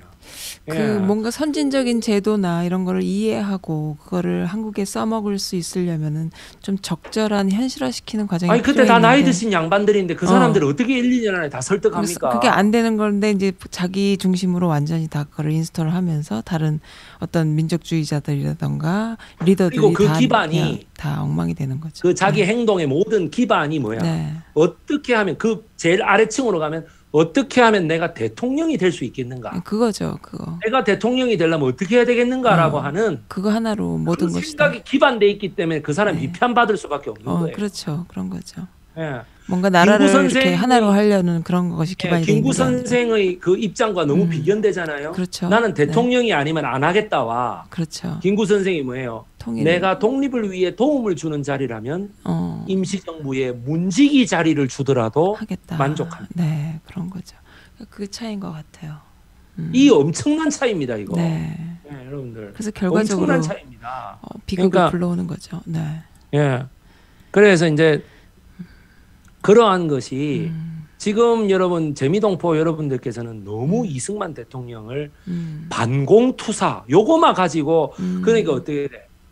전에 제가 어떤 태극기 할아버지들하고 얘기를 하는데 네. 이 할아버지가 니들은 그 박정희를 맨날 비판하지만은 이러면서 자체가 이북 사람이야. 북한에서 내려왔어. 네. 이북의 공산주의라는 게 니들이 어떤 건지도 모를 뿐더러 이러면서 그 다음에 두 번째 네. 박정희가 죽인 거는 그 정적이야 정적. political enemy, political opponent. 네. 예. 그래서 뭐야 정적이야. 그 정적을 죽인 거지 우리 국민들은 왜 잘 살게 됐다 이거야. 다 그렇게 생각들 하시죠. 그래서 내가 그 앞에다 대고 이렇게 네. 얘기했어.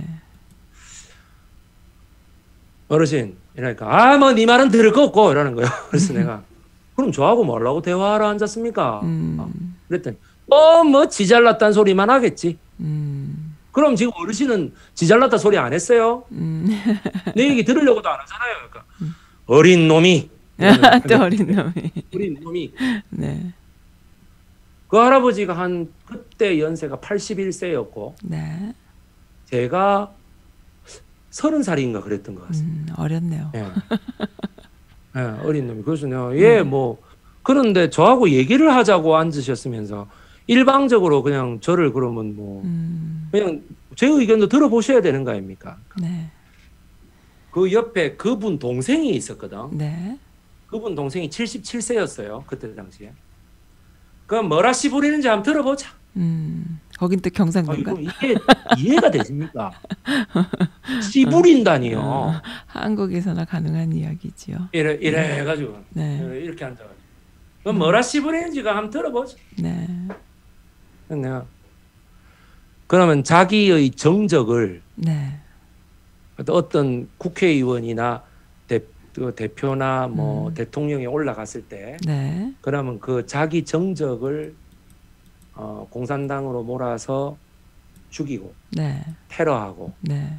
판사들을 이렇게 협박해가지고 사형 선고를 내려서 죽이고 네. 혹은 그 자기 가족들을 인질로 삼는 것처럼 이렇게 뭐 니 우리한테 동의 안 하면은 니 저기 자꾸 정적으로서 이렇게 하면은 니 뭐 동생 뭐 여동생의 뭐 과거를 캐갖고 뭐 다 폭로해 버리겠다는 둥 이렇게 하는 것이 네. 일단 민주주의 사회에서도 정당하다고 보십니까? 내가 그렇게 얘기했습니다. 너무 어려운 얘기를 물어봤어요. 다음 두 번째, 그렇게 통치자가 행동을 하면 네. 일반 국민들은 살림살이가 편안해집니까? 지도자가 그런 행동을 하는데, 예? 지도자가 그런 행동을 하는데 일반 국민들은 네. 자기의 권리를 뭔가 부당하다고 생각할 때 얘기할 수 있어야 되고 그것이 받아들여져서 이렇게 호혜적인 이런 관계가 돼야 나라가 발전하고 잘 사는 나라고 어르신들이 보는 영국이나 프랑스나 미국 같은 나라들이 다 그런 거 아닙니까? 라고 얘기를 했거든요. 네. 내보고 하는 말이 헛다 그놈의 새끼 말은 잘한다. 그러면 죽산조봉암이라는 사람을 이승만 대통령이 지정한 법정에 보냈는데 그 지정한 법정의 제1심에서 57년도에 나는 양심을 걸고 도저히 죽산조봉암과 진보당에게 간첩이라는 혐의를 못 씌우겠다. 라고 하는 판사가 네. 유채훈이라는 판사입니다. 그 판사가. 네. 유채훈 판사가 그렇게 무죄를 때립니다. 네. 무죄. 법정 구속하지 마라. 석방. 네. 그렇게 해가지고 죄형 법정주의에 의해서 이분은 무죄다라고 했는데 그 유채훈 판사가 그날 집으로 돌아가는데 동대문에 정치깡패 이정재 그 개새끼가 아시겠습니까? 16명의 그걸 불어갖고 지 마누라 유채훈 판사 마누라하고 유채훈이를 조업했단 말이에요. 네. 그리고 그 사진을 다 찍어가지고 네. 네 마누라 두드리 맞은 것까지 신문에 다 내겠다고 우리한테 협조 안 하면. 네. 그래도 그 판사가 나를 죽여라 차라리. 그랬다는 거 아닙니까? 그리고 어떻게 돼? 2심 판사는 천하의 경험 없는 그때 당시로는 아까 저한테 그러시되 이 어린 놈이 이랬잖아. 그러면 그런 재판은 어린 놈이 맡으면 안 되잖아요. 안 그렇습니까? 그런데 유채훈 판사는 50이었지만 안 그래? 2심을 맡은 판사는 자기가 왜 2심을 이런 판결을 맡았는지 모르는 27살짜리 애였다고. 아이고 그랬구나. 이승만이가 시킨 거예요. 혹시라도 부장판사급이 내려야 되는 이 판결에 네. 사형이 가능해지는 판결은요. 네. 절대로 어린 판사들이 못합니다. 죄책감에 시달리기 때문에. 네네네. 아무리 나쁜 놈도 죄책감에 시달린대요. 네네. 예. 그러니까 어떻게 돼? 이런 정치범이잖아요. 말 그대로 사상범이고 어떻게 보면 그런 사람한테 정치와 사상이 잘못됐다고 사형을 줘야 되는가? 그럼 27살 저희가 벌벌 떨면서 그 전날 어떻게 돼? 자기 집도 다 때려 부시고 이런 거야. 유지광이 시켜가지고 정치 깡패 이런 그 야인 시대에 나오는 그 새끼들 있잖아요. 그거. 네. 그래 그 시켜갖고 이렇게 좁힌 거야. 그래가지고 덜덜 떨면서 사형이라고 나서 가가 엉엉 울고 막 이랬다는 거 아니에요. 네. 그걸 바라보는 그럼 우리 속담에 윗물이 맑아야 아랫물이 맑다라 하는 말은 왜 나옵니까? 정적이나 자기에게 반대되는 해석을 가진 사람을 저렇게 사형으로 몰아 죽이고 지도자들을 그렇게 해가지고 전부 다 밥줄을 다 끊어버리고 이렇게 하는데, 옳은 의견일지라도 설사 가진 자들이 나쁘게 할지라도 거기에 대해서 좋은 말을 옳은 말로서 항의할 수 있을까요? 왜 저한테 이렇게 하십니까? 라든지. 그럼 우리 사회가 그렇게 되면 좋아요? 할아버지들은 그런 사회가 좋습니까?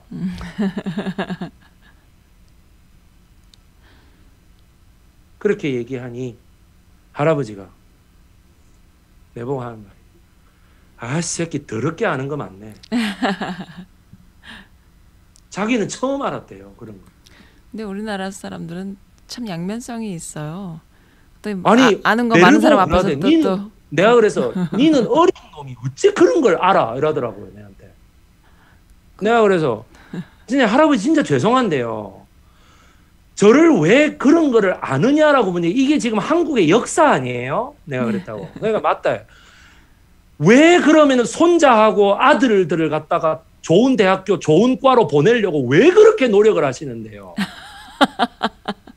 이런 거 다 중학교 할아버지들처럼 다 중학교 고등학교 나오는 걸로만 다 생각하지. 왜 대학을 나오게 하고 왜 좋은 대학을 다니라 그러고 왜 좋은 과에 가서 좋은 교수한테 배우라 그러고 왜 그러느냐고 도대체. 그렇게 좋은 대학 가서 좋은 교수한테 배웠으면 할아버지 같은 사람보다 많이 아는 건 당연한 거 아닙니까? 내가 그랬다고. 인생을 많이 살았다고만 무조건 많이 아는 게 아니고 어떤 분야에 대해서 내가 나이가 80이기 때문에 모든 걸 내가 니보다 다 잘한다가 아니라, 할아버지가 의사의 삶을 안 살았으면 의학에 대해서 할아버지가 뭐를 압니까? 내가 그랬다고. 아, 저 사람이 저렇게 해서 저렇게 공부를 했구나. 그러면 그거는 정적이야, 정적. 그러면 제가 한번 이렇게 생각해 볼게요. 내가 지금 나이가 30인데 지금 노무현 대통령이에요. 네. 그때 당시에 노무현 대통령이에요. 네. 노무현 대통령이 정적을 그런 식으로 이승만이 죽산 조봉암 다루듯이 하면 좋겠습니까? 네, 이랬다고. 잘하셨다. 그러면 아주 훌륭한 대통령이라고 하실래요? 네, 말이요. 한번 그래 볼까요? 네, 그랬다고. 안 하잖아요. 돈 주고 시켜도 안 해요. 그럼 이런 세상에 사는 건 참 이게 정말로 좋은 세상이다.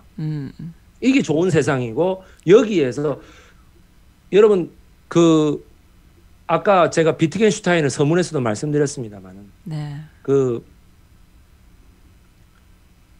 이 종교학자의 사람이 있습니다. 네. 내가 지금 게오르게 누구지? 루마니아의 종교학자인데요. 네. 불가리아, 저거 아버지가 불가리아고 아마 저거 엄마가 루마니아, 미국으로 건너서 미국에서 활동을 했는데, 한글 세대를 위한 불교라고 있습니다. 그 책이 그러니까 우리나라 한국학중앙연구원의 한형조 교수님이 네. 그걸 그렇게 부르는데, 원래는 쉬운 불교. 네. 에두아르도 콘체. 예, 내가 이름이 내가 방금 이렇게 이름이 기억 안 난다 어떻게 하다 구글에다 치다가 알았어. 에두아르도 콘체. 예, 기억이 딱 나네. 네. 에두아르도 콘즈라는 사람이 자기 아버지도 목사고 엄마도 목사입니다. 네. 그런데 불교학을 연구했거든. 그랬구나. 그래서 이 사람이 되게 유명해지니까 네. 독특한 가정 배경이 굉장히 화제가 됩니다. 네. 그래서 이렇게 말합니다. 기자들이 네. 출판 기념회에서 네. 근데 그 아버지도 그래도 소중한 기독교 집안이라고 들었는데, 네. 대표적으로 민주주의 같은 거를 불교에서 어떻게 얘기합니까? 예, 그때가 언제? 1937년. 네. 민주주의, 데모크라시라는 걸 어떻게 얘기합니까? 그 기자가 목사예요. 네. 그래서 어떻게 돼? 에드와르도 콘즈에게 한 방 먹이려고 한 거예요. 불교 국가 중에, 기독교에서는 불교 국가 중에 민주주의가 어디 있어? 이 말이죠. 옛날에 무슨 대전 침례교회인가 그 저기 그 장경동인지 뭔지 하는 목사 있잖아 그거. 뭐라 그랬습니까 옛날에? 불교 믿는 나라는 다 못 살고, 예? 기독교 믿는 나라는 다 잘 산다며. 그런 얘기 했잖아요. 했죠. 그런데 이렇게, 예, 그래가지고 장경동이가 막 그 얘기했잖아. 자기 인기 강사라고. 내가 이렇게 말씀드릴게요. 에두아르도 콘제가. 내가 지금 그거 무슨 뜻에서 질문하는지 알겠다고. 그랬구나. 그 불교에 네. 그 제 책에 보면 이런 게 있다. 민주주의라는 것이 무엇인가? 민주주의라는 것이 무엇인가? 무엇이 민주주의인가? 사람들은 자유, 평등, 박애라고 하는 프랑스 그 국기 있잖아요. 네. 예, 자유, 평등, 박애. 그 삼색기 프랑스의 네. 그거를 가지고 많이 얘기한다 이거예요. 네. 그런데 자유가 눈에 보입니까? 이렇게 안 보여요. 평등이 눈에 보이나요? 박애라는 게 눈에 보여요? 그건 우리의 머릿속에서만 존재하는 어떤 추상적인 아이디얼 타입의 명사라는 거예요. 네. 추상 명사. 네. 여러분, 뭐 숭고함 이런 게 눈에 보입니까? 안 보이죠. 저것이 숭고함이다 이런 게 있나요? 그러니까 뭐냐면은 여러분 전 세계 전쟁의 역사라는 거는 전부 다 추상 명사를 보통 명사화하기 위하여 만든 전쟁이라는 거예요. 전쟁의 목적. 추상 명사, 그러니까 A라는 왕이 있는데 그 왕에 대한 충성을 하면 이 충성이 눈에 안 보이잖아. 네. 그럼 그 왕이 가서 내가 곧 충성인이라 하고 그 상대 척국에 보여주는 거예요. 네. 근데 인정을 안 해. 그러니까 신을 믿어라라고 얘기했는데 네. 그 고트족이 고트족이 로마 사람한테 했던 유명한 말 있잖아요. 신을 믿으면 전쟁을 안 하고 다 살려준다. 그러니까 신은 신는 거지 어떻게 그게 믿는 거냐 했던 그 유명한 말. 그죠? 한국말로 꼭 그렇게 말하진 않았겠지만 소위 유머를 하자면 그렇게 하는 얘기예요. 신이라는 거 원래 발에 싣는 건데 왜 그걸 믿으라 그러냐. 그러니까 뭐냐면 추상 명사화가 되면서 종교가 생겼고 네. 종교가 생기면서 예술이라는 게 생겼고 네. 예술이 생기면서 어떻게 됩니까? 종교와 예술을 플러스 시킨 재정일치 사회라는 게 생깁니다. 그 재정일치 사회가 어떻게 돼요? 왕으로 바뀌는 거죠. 그렇죠. 그러면 그때부터 종교의 이미지는 전부 다 해당 그 종교를 받아들인 황제의 얼굴로 나타나는 거예요. 그렇죠. 네. 예. 그래서 어떻게 돼요? 그 황제의 얼굴을 나는 그런 추상명사로 믿지 못하겠다라고 하면 전쟁이 붙는 거예요. 그리고 이기는 쪽이 진 쪽을 노예로 삼는 거죠. 네. 그리고 진 쪽은 이긴 쪽의 추상명사를 그냥 믿을 수밖에 없는 거예요. 거기에 반대하면 죽임을 당하는 거예요. 네. 그런 역사. 내가 그 어른들한테 81세, 77세 지금은 두 분 다 돌아가시고 안 계시는 그분들한테 그때 이렇게 얘기했어요. 에두아르도 콘체가 이렇게 말했다. 그래서 그 자리에서 자기의 추상명사를 믿지 않는 사람을 적으로 몰아가 총으로 쏴 죽이고 칼로 베어 죽이는 세상을 만들기 위해서 할아버지들이 81년과 77년의 인생을 살았는가. 무섭다. 할아버지와 그 두 할아버지의 손자와 아들은 그 통치자의 정적이 되지 말라는 법이 있느냐. 네. 얼마나 무지해요. 그러니까. 나는 그러면 커서 그런 게 되지 말라는 법이 있는가. 네. 내가. 그러니까요. 할아버지는 지금 갖고 있는 그 생각이 1년 뒤에는 정적의 생각이 될 수도 있잖아요. 네. 그럼 그때 그 정적을 그렇게 대하러 온다고 하면 할아버지 어떡하실 건데요? 내가 그랬다고. 그래서 에두아르도 콘체가 이렇게 말해요. 민주주의는 자유평등 박애가 아니다. 네. 민주주의는 하나의 사건에 대하여 네. 수많은 생각들이 전부 다 생각의 지평선을 이루되 그것이 평화적으로 공존하는 세상을 말한다. 그렇죠. 라고 불교의 그 나가르 주나라고 하는 중론, 용수보살이라는 사람이 쓴 책에 중론이라는 책에 그게 있어요. 적혀 있다. 라고 말합니다. 뉴욕의 그 출판 기념회 그 기자가요. 네. 할 말이 없어요. 당연히 할 말이 없지. 불교는 뒷뜰. 여러분 장경동이가 1937년에 그 기자반도 못한 놈이에요. 그거. 그런 사람 얘기를 할 필요도 없고 그 왜 MBC에서 띄워줘가지고 난 이해가 안 가 그런 싸구려를.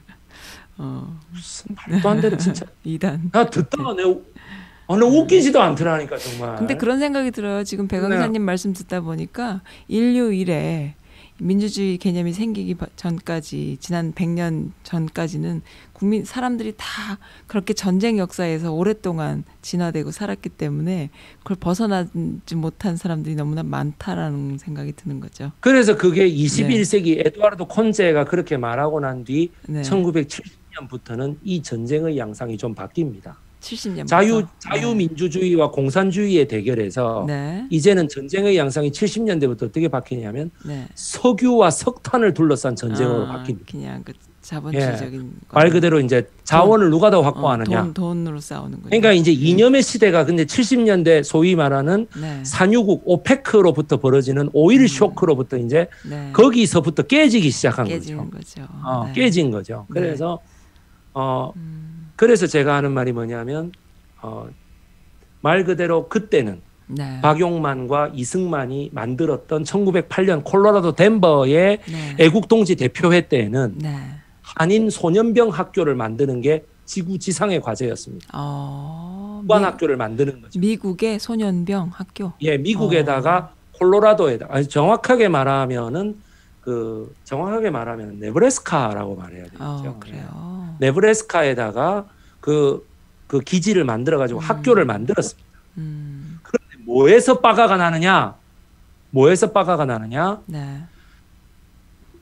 왕정 중심으로 애들을 가르쳐야 될 것인가? 아니면 힘들었겠다. 민주주의 공화정으로 가르쳐야 될 것인가? 힘들었겠다. 여기에서 네. 40인 50인 사이에 네. 싸움이 벌어지면서 네.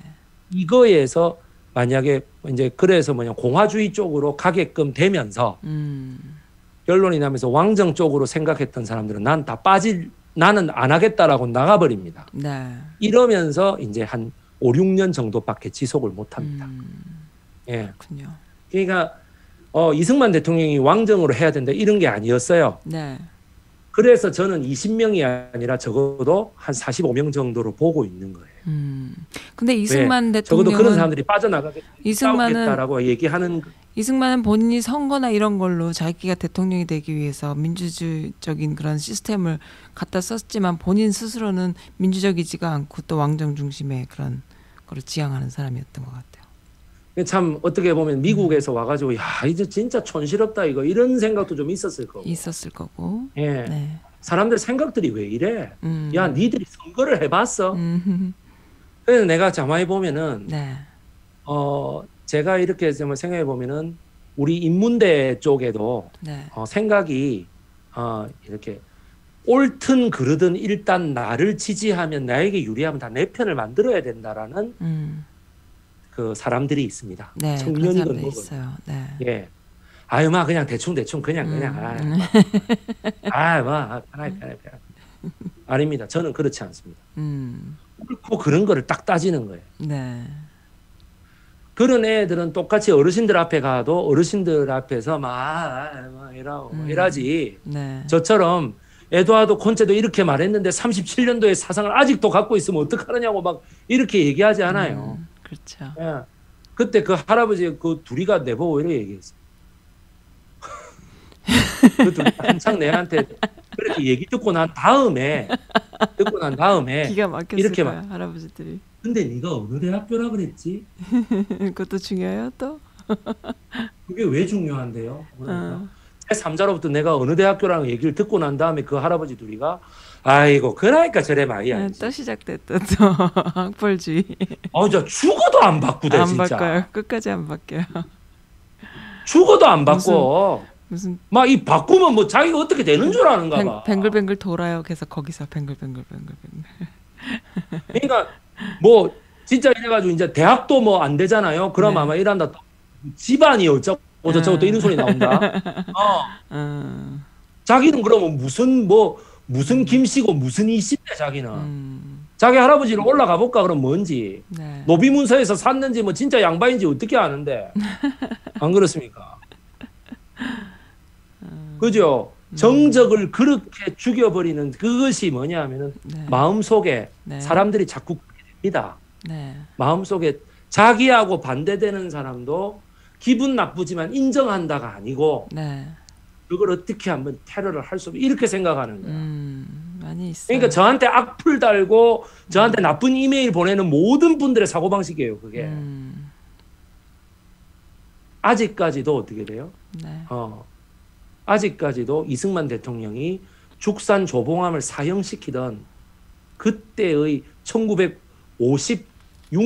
59년 사이의 사고방식을 못 벗어나고 계시는 분들이에요. 그래도 그런 분들은요. 거기서 딱 사고가 정지된 거예요. 그래도 사고라도 정지돼 있지. 진보적인 진보적이다라고 말하는 진보 인사들도 그런 분들이 반민주적인 분들이 너무 많기 때문에. 저기 뭐 동지라고 저걸 자꾸 보다 보면 닮아가는 거예요. 본인은 굉장히 독재적이고. 내 이제 그때 그 네. 사람의 마음을 알겠다 뭐 이러면서. 네.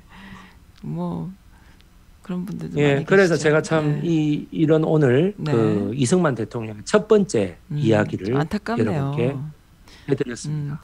조금 안타깝네요. 해드렸습니다. 그 사람이 뭐 나쁘고 좋고가 아니라 일단 조금 그때 그 시대로 들어가 보면 뭐 조금 이렇게 시행착오도 있는 것 그래서 같고 그런 것 같네요. 네. 다음 시간에는 네. 제가 네. 다음 시간 예고를 드리죠. 네. 1957년도 네. 57년도 부터 네. 이승만 대통령의 그 이야기를 제가 해드리도록 하겠습니다.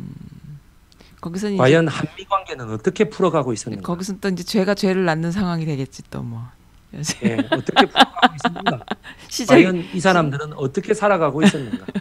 예, 그런 것들을 이제 여러분께 좀 풀어드리도록 하겠습니다. 네, 알겠습니다. 오늘 선생님 오늘 강의는 어땠습니까? 오늘 뭐 너무 좋았습니다. 근데 정말 처음 서론할 때는 이 이야기가 어떻게 연결이 되나 했는데 듣고 보면 참 배 강사님만이 할 수 있는 그런 강의네요. 거기에서 지금 비롯돼 네. 있는 거예요. 네. 저렇게 수도권에 살아야 된다는 둥, 뭐 네, 4년제 모든 대학을 것이. 나와야 된다는 네. 둥, 뭐 사무직이어야 된다는 둥. 음. 그러니까 저래놓고 부끄러운 줄을 모르는 거야. 저는 결혼정보회사들이. 아니 근데 그 아니 그럼 전문대 나오고 2년제, 3년제 대학 나온 사람은 그럼 결혼할 자격도 없어요? 그러니까 좀 고졸은 결혼하면 안 돼? 무슨 그런 이상한 소리가 있어. 말이 안 아무리 되는 그렇지만 얘기지. 말도 안 되는 일반 사무직이면 그럼 자영업자는 영업직은 몰라 무책임해. 기술직은 어떡하라고? 나 그런 것까지 화내고 못 삽니다. 배 강사님은 참 에너지도 넘치십니다. 그런 것까지 화내고 못 살아. 그러니까 너무 저는요 네. 우리 사회가 이제 뭐예요? 미친 거지. 세계 다양성. 랭킹 다양성. GDP가 9위예요. 9위 네. 우리나라가. 다양성 좀 가지면 9위라고. 좋겠어요. 네. 아시겠습니까? 북한은 214개 가운데 뒤에서 9위야. 아시겠습니까? 이게 나라냐고 이게. 앞에서 9위인데 네. 정적을 죽여야 된다라든지 아시겠습니까? 단연제 대학을 꼭 나와야 된다라든지 네. 아시겠습니까? 앞으로는 이제 안 수도권에 살아야 된다든지. 내가 그때 그랬었습니다. 그 할아버지들한테 했던 말이에요. 정적을 무조건 제거하고 죽여야 되는 세상에서 살아온 결과가 네. 청년들은 취업도 잘 안 되고 서울의 집값은 이렇게 비싸고 도대체 노력만 해가지고 부모님 유산이 아니면 집을 살 수도 없고 네. 결국 이런 세상으로 만드는 게 목표였습니까? 내가 이렇게 얘기하니까 이 할아버지들이 하는 말이 그 다음 뭐라고 얘기했을 것 같습니까? 뭐라고 얘기했을 것 같습니까? 뭐 빨갱이들이 잘못해서 그랬다 그랬을까? 아니에요. 그런 건 아니에요. 아니에요. 그런 건 아니었어. 내 대학이 어딘지 물어봤잖아. 그다음에 그러면 그다음 말이 어떻게 되겠어요? 그다음에는 아이고 이제 저녁을 먹을 때가 다 됐네. 아이고 아이고 내가 약속이 오늘 여기 좀 있는데 가만히 있어. 우리가 이런 얘기만 하고 있을 게 아니고 네. 여기 저기 칼국수 정식을 잘하는 데가 있는데 어디 같이 갈래? 칼국수 안 먹을래? 그 배 선생 그 저 같이 갈래? 어. 아 너무 웃긴다. 나는 지금 막 이렇게 지금 완전히 그 붐업이 돼 완전히 이게 막 뭐라 붐업은 기분 좋은 거고 이게 막 기분 나빠갖고 완전 폭발하게 일부 이제 업셋 돼 갖고 완전히 업셋 때 업셋 그래 맞다 업셋 때 이 할아버지 그 칼국수 칼국수면 칼국수지 한정식이면 한정식이 그렇게 승질 부리고 칼국수 정식은 뭔데 그렇게 승질 부리고 어떻게 살아요? 아유 내가 예 못 그러니까 살겠어, 바지락 진짜. 칼국수에 한정식이 나오는 독특한 구조였습니다. 와 무슨 네, 이런 네. 밥이 다 있노. 그래갖고 내가 와가지고 네. 그 얘기를 씩씩거리면서 우리 룸메이트한테 했더니 내가 그때 네. 기숙사 살았잖아. 네. 룸메이트한테 했더니 룸메이트가 아이 뭐 형님 밥 얻어 먹으면 됐지. 내 말이 내 말. 그 할아버지들이 형님한테 뻑 갔네 벌써 뻑 보니까. 갔네 보니까. 뻑 갔으니까 밥 그때 그 사주지. 칼국수 한정식이 35,000원이었어요. 1인분이. 그렇지. 2002년도에 35,000원이었으면 굉장히 비싼 거예요. 아유 그럼요. 잘 샀. 그러고 내가 잘 먹었어요. 네. 예, 잘 먹었어요. 그래갖고 내가 이제 그거 하는데 와 있잖아요. 내를 보고 역사 정책이 그 뒤로 내 앞에서는 절대 안 꺼냅니다. 네. 절대로 안 꺼냅니다. 예. 그래. 근데 그때 저녁을 먹으러 간 시간이 5시 반이었거든요. 네. 너무 좀 이른 시간이 아니었나 이런 생각을 합니다. 그 할아버지들이 너무 갑자기 그 밥 먹으러 가자고 하는 바람에 밥 먹을 시간 아니었는데 할 말 없으니까 그랬구나. 밥 먹을 시간이 아니었는데. 네 집 아들내미 뭐 똑똑한 것 같은데 좀 은혜를 받긴 네. 받았는데 은혜 받았다라고 뭐 이렇게 고백할 수는 없고 밥이라도 한 끼 사서 대답도 미야지. 한마디 없이. 밥이라도 한 끼 그죠? 사서 미야지 아 이러면서. 이거 무슨 뭔가 루마니아 불교학자 이래버리니까 이거 환장하겠네. 루마니아가 어디 있는 나라고 거기. 그래서 우리나라 사람들은 봤는데. 저기 네. 뭐야 가짜 명함을 돌리는 가짜 사기꾼 뭐 세일즈맨이던 뭐던 잘난 척하고 아는 척을 해서 말빨로 이기면 또 물건을 하나 더 팔기도 하는 그런 일도 있잖아요. 그러니까 그러한 사회예요. 우리 사회가 다양성이 없다 보니까 뭐가 나보다 내가 모르는 뭔가를 이렇게 막 읊으면은 또 기가 확 죽는 거죠. 그러니까는 그게 이제 백이성 강사님 같은 경우에는 분노에 또 그 사람들한테 이렇게 납득시키기 위한 그런 거였지만 대부분은 또 사기치기 위한 약장사 같은 일도 많이 하잖아요. 그러니까 다 뭐 장단이 있습니다. 그래서 그런 거로부터 좀 이렇게 벗어나서 나 잘 몰라요라고 해도 전혀 무시받지도 않으며 또한 인정받으며 이렇게 사는 사회가 좋은 사회인데 그게 안 된다는 저는 뭐 그렇게 생각합니다. 네. 뭐 그 기독교의 네. 그 강연을 앞에 세웠을 때 네. 제가 그 우리 다시 만날 때까지라고 하는 거를 네. 그 노래. 이제 강의를 하면서 네. 어르신들이 그 변해가던 눈빛과 태도를 잊을 수가 없습니다. 네, 맞아요. 백이서희가 좌빨이라 같은데 내가 그 혼내주러 왔다 이런 할아버지들까지 있었는데 네.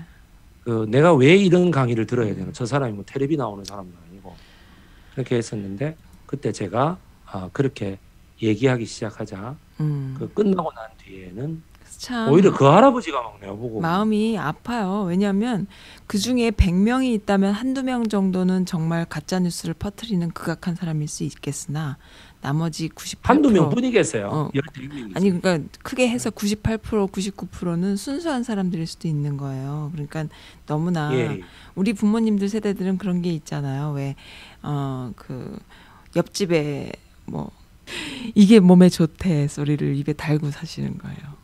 그게 이제 뭐냐 하면은 자기가 그렇게 생각을 하는 거를 나는 이게 몸에 좋은 것 같아. 나는 이게 참 몸에 좋더라. 이렇게 말씀을 못 하세요.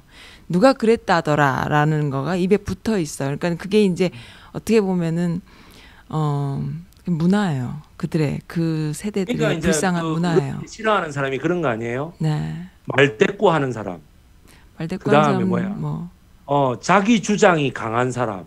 아니 근데 뭐 그거야 그럴 수 있는데 그냥 그 옆에 사람이 누가 했대 하면은 뭔가 근거가 있다라는 걸로 얘기가 될 거라고 믿는 거지 신앙처럼. 그러니까 약장사들이 약을 팔 때 이게 정말 좋아요 만병통치약이에요 하면 우리 세대들은 안 믿잖아. 그리고 그거에 대한 근거를 찾잖아요. 근데 그 세대들은 그래 하고 그걸 믿어요. 그러니까 순수한 거야. 순수하고 어떻게 보면 무지한 거죠. 그래서 그거를 만약에 젊은 사람들이 그게 무슨 몸에 좋아 만병통치약이 말도 안 돼 하면은 그런가라고 얘기하지 않고 옆집에 누구도 샀는데 이게 만병통치약이라고 해서 샀는데 이런 말 안 되는 근거들을 대는 거죠. 그러니까 그 세대들은 예. 그런 거예요. 그럼으로 통해서 그걸 통해서 믿어온 그런 지식들이고 또 사회 윤리고 또 뭐 여러 가지 그렇기 때문에 그거를 건드리면 젊은 놈이 소리밖에 안 나오는 건데 사실 본인들도 근거가 없다라는 걸 모르진 않거든요. 근데 근거를 찾으려고 이제 신앙적으로 가는 거죠. 그래서 뭔가 이렇게 더 아는 척을 하고 유식한 이야기를 하면은 그 사람들한테 약을 하나 더 팔 수 있는 그런 거에 우리가 이제 너무나 오랫동안 약을 하나 더 팔 수 있다. 그런 오랫동안 그래서 젊은 애들한테 오히려 당하는 또 그런 상황들이었던 것이죠. 그러니까 안타까운 시대인데 그거 이제 좀 지나가는 것 같아요. 그게 이제 너무나 지나서 지금은 또 오히려 또 다른 어떤 것들이 나오지 않나 싶은데 어쨌든 우리는 그런 시대에 알겠습니다. 살았다라는 거를 조금 인정할 필요는 있다. 너무 분노하지 마시라. 우리는 그런 시대에 살았고 그런 어르신들이 우리 부모고 그죠? 존경할 만할 수 있다라는 거. 안녕히 계세요. 예. 네, 감사합니다.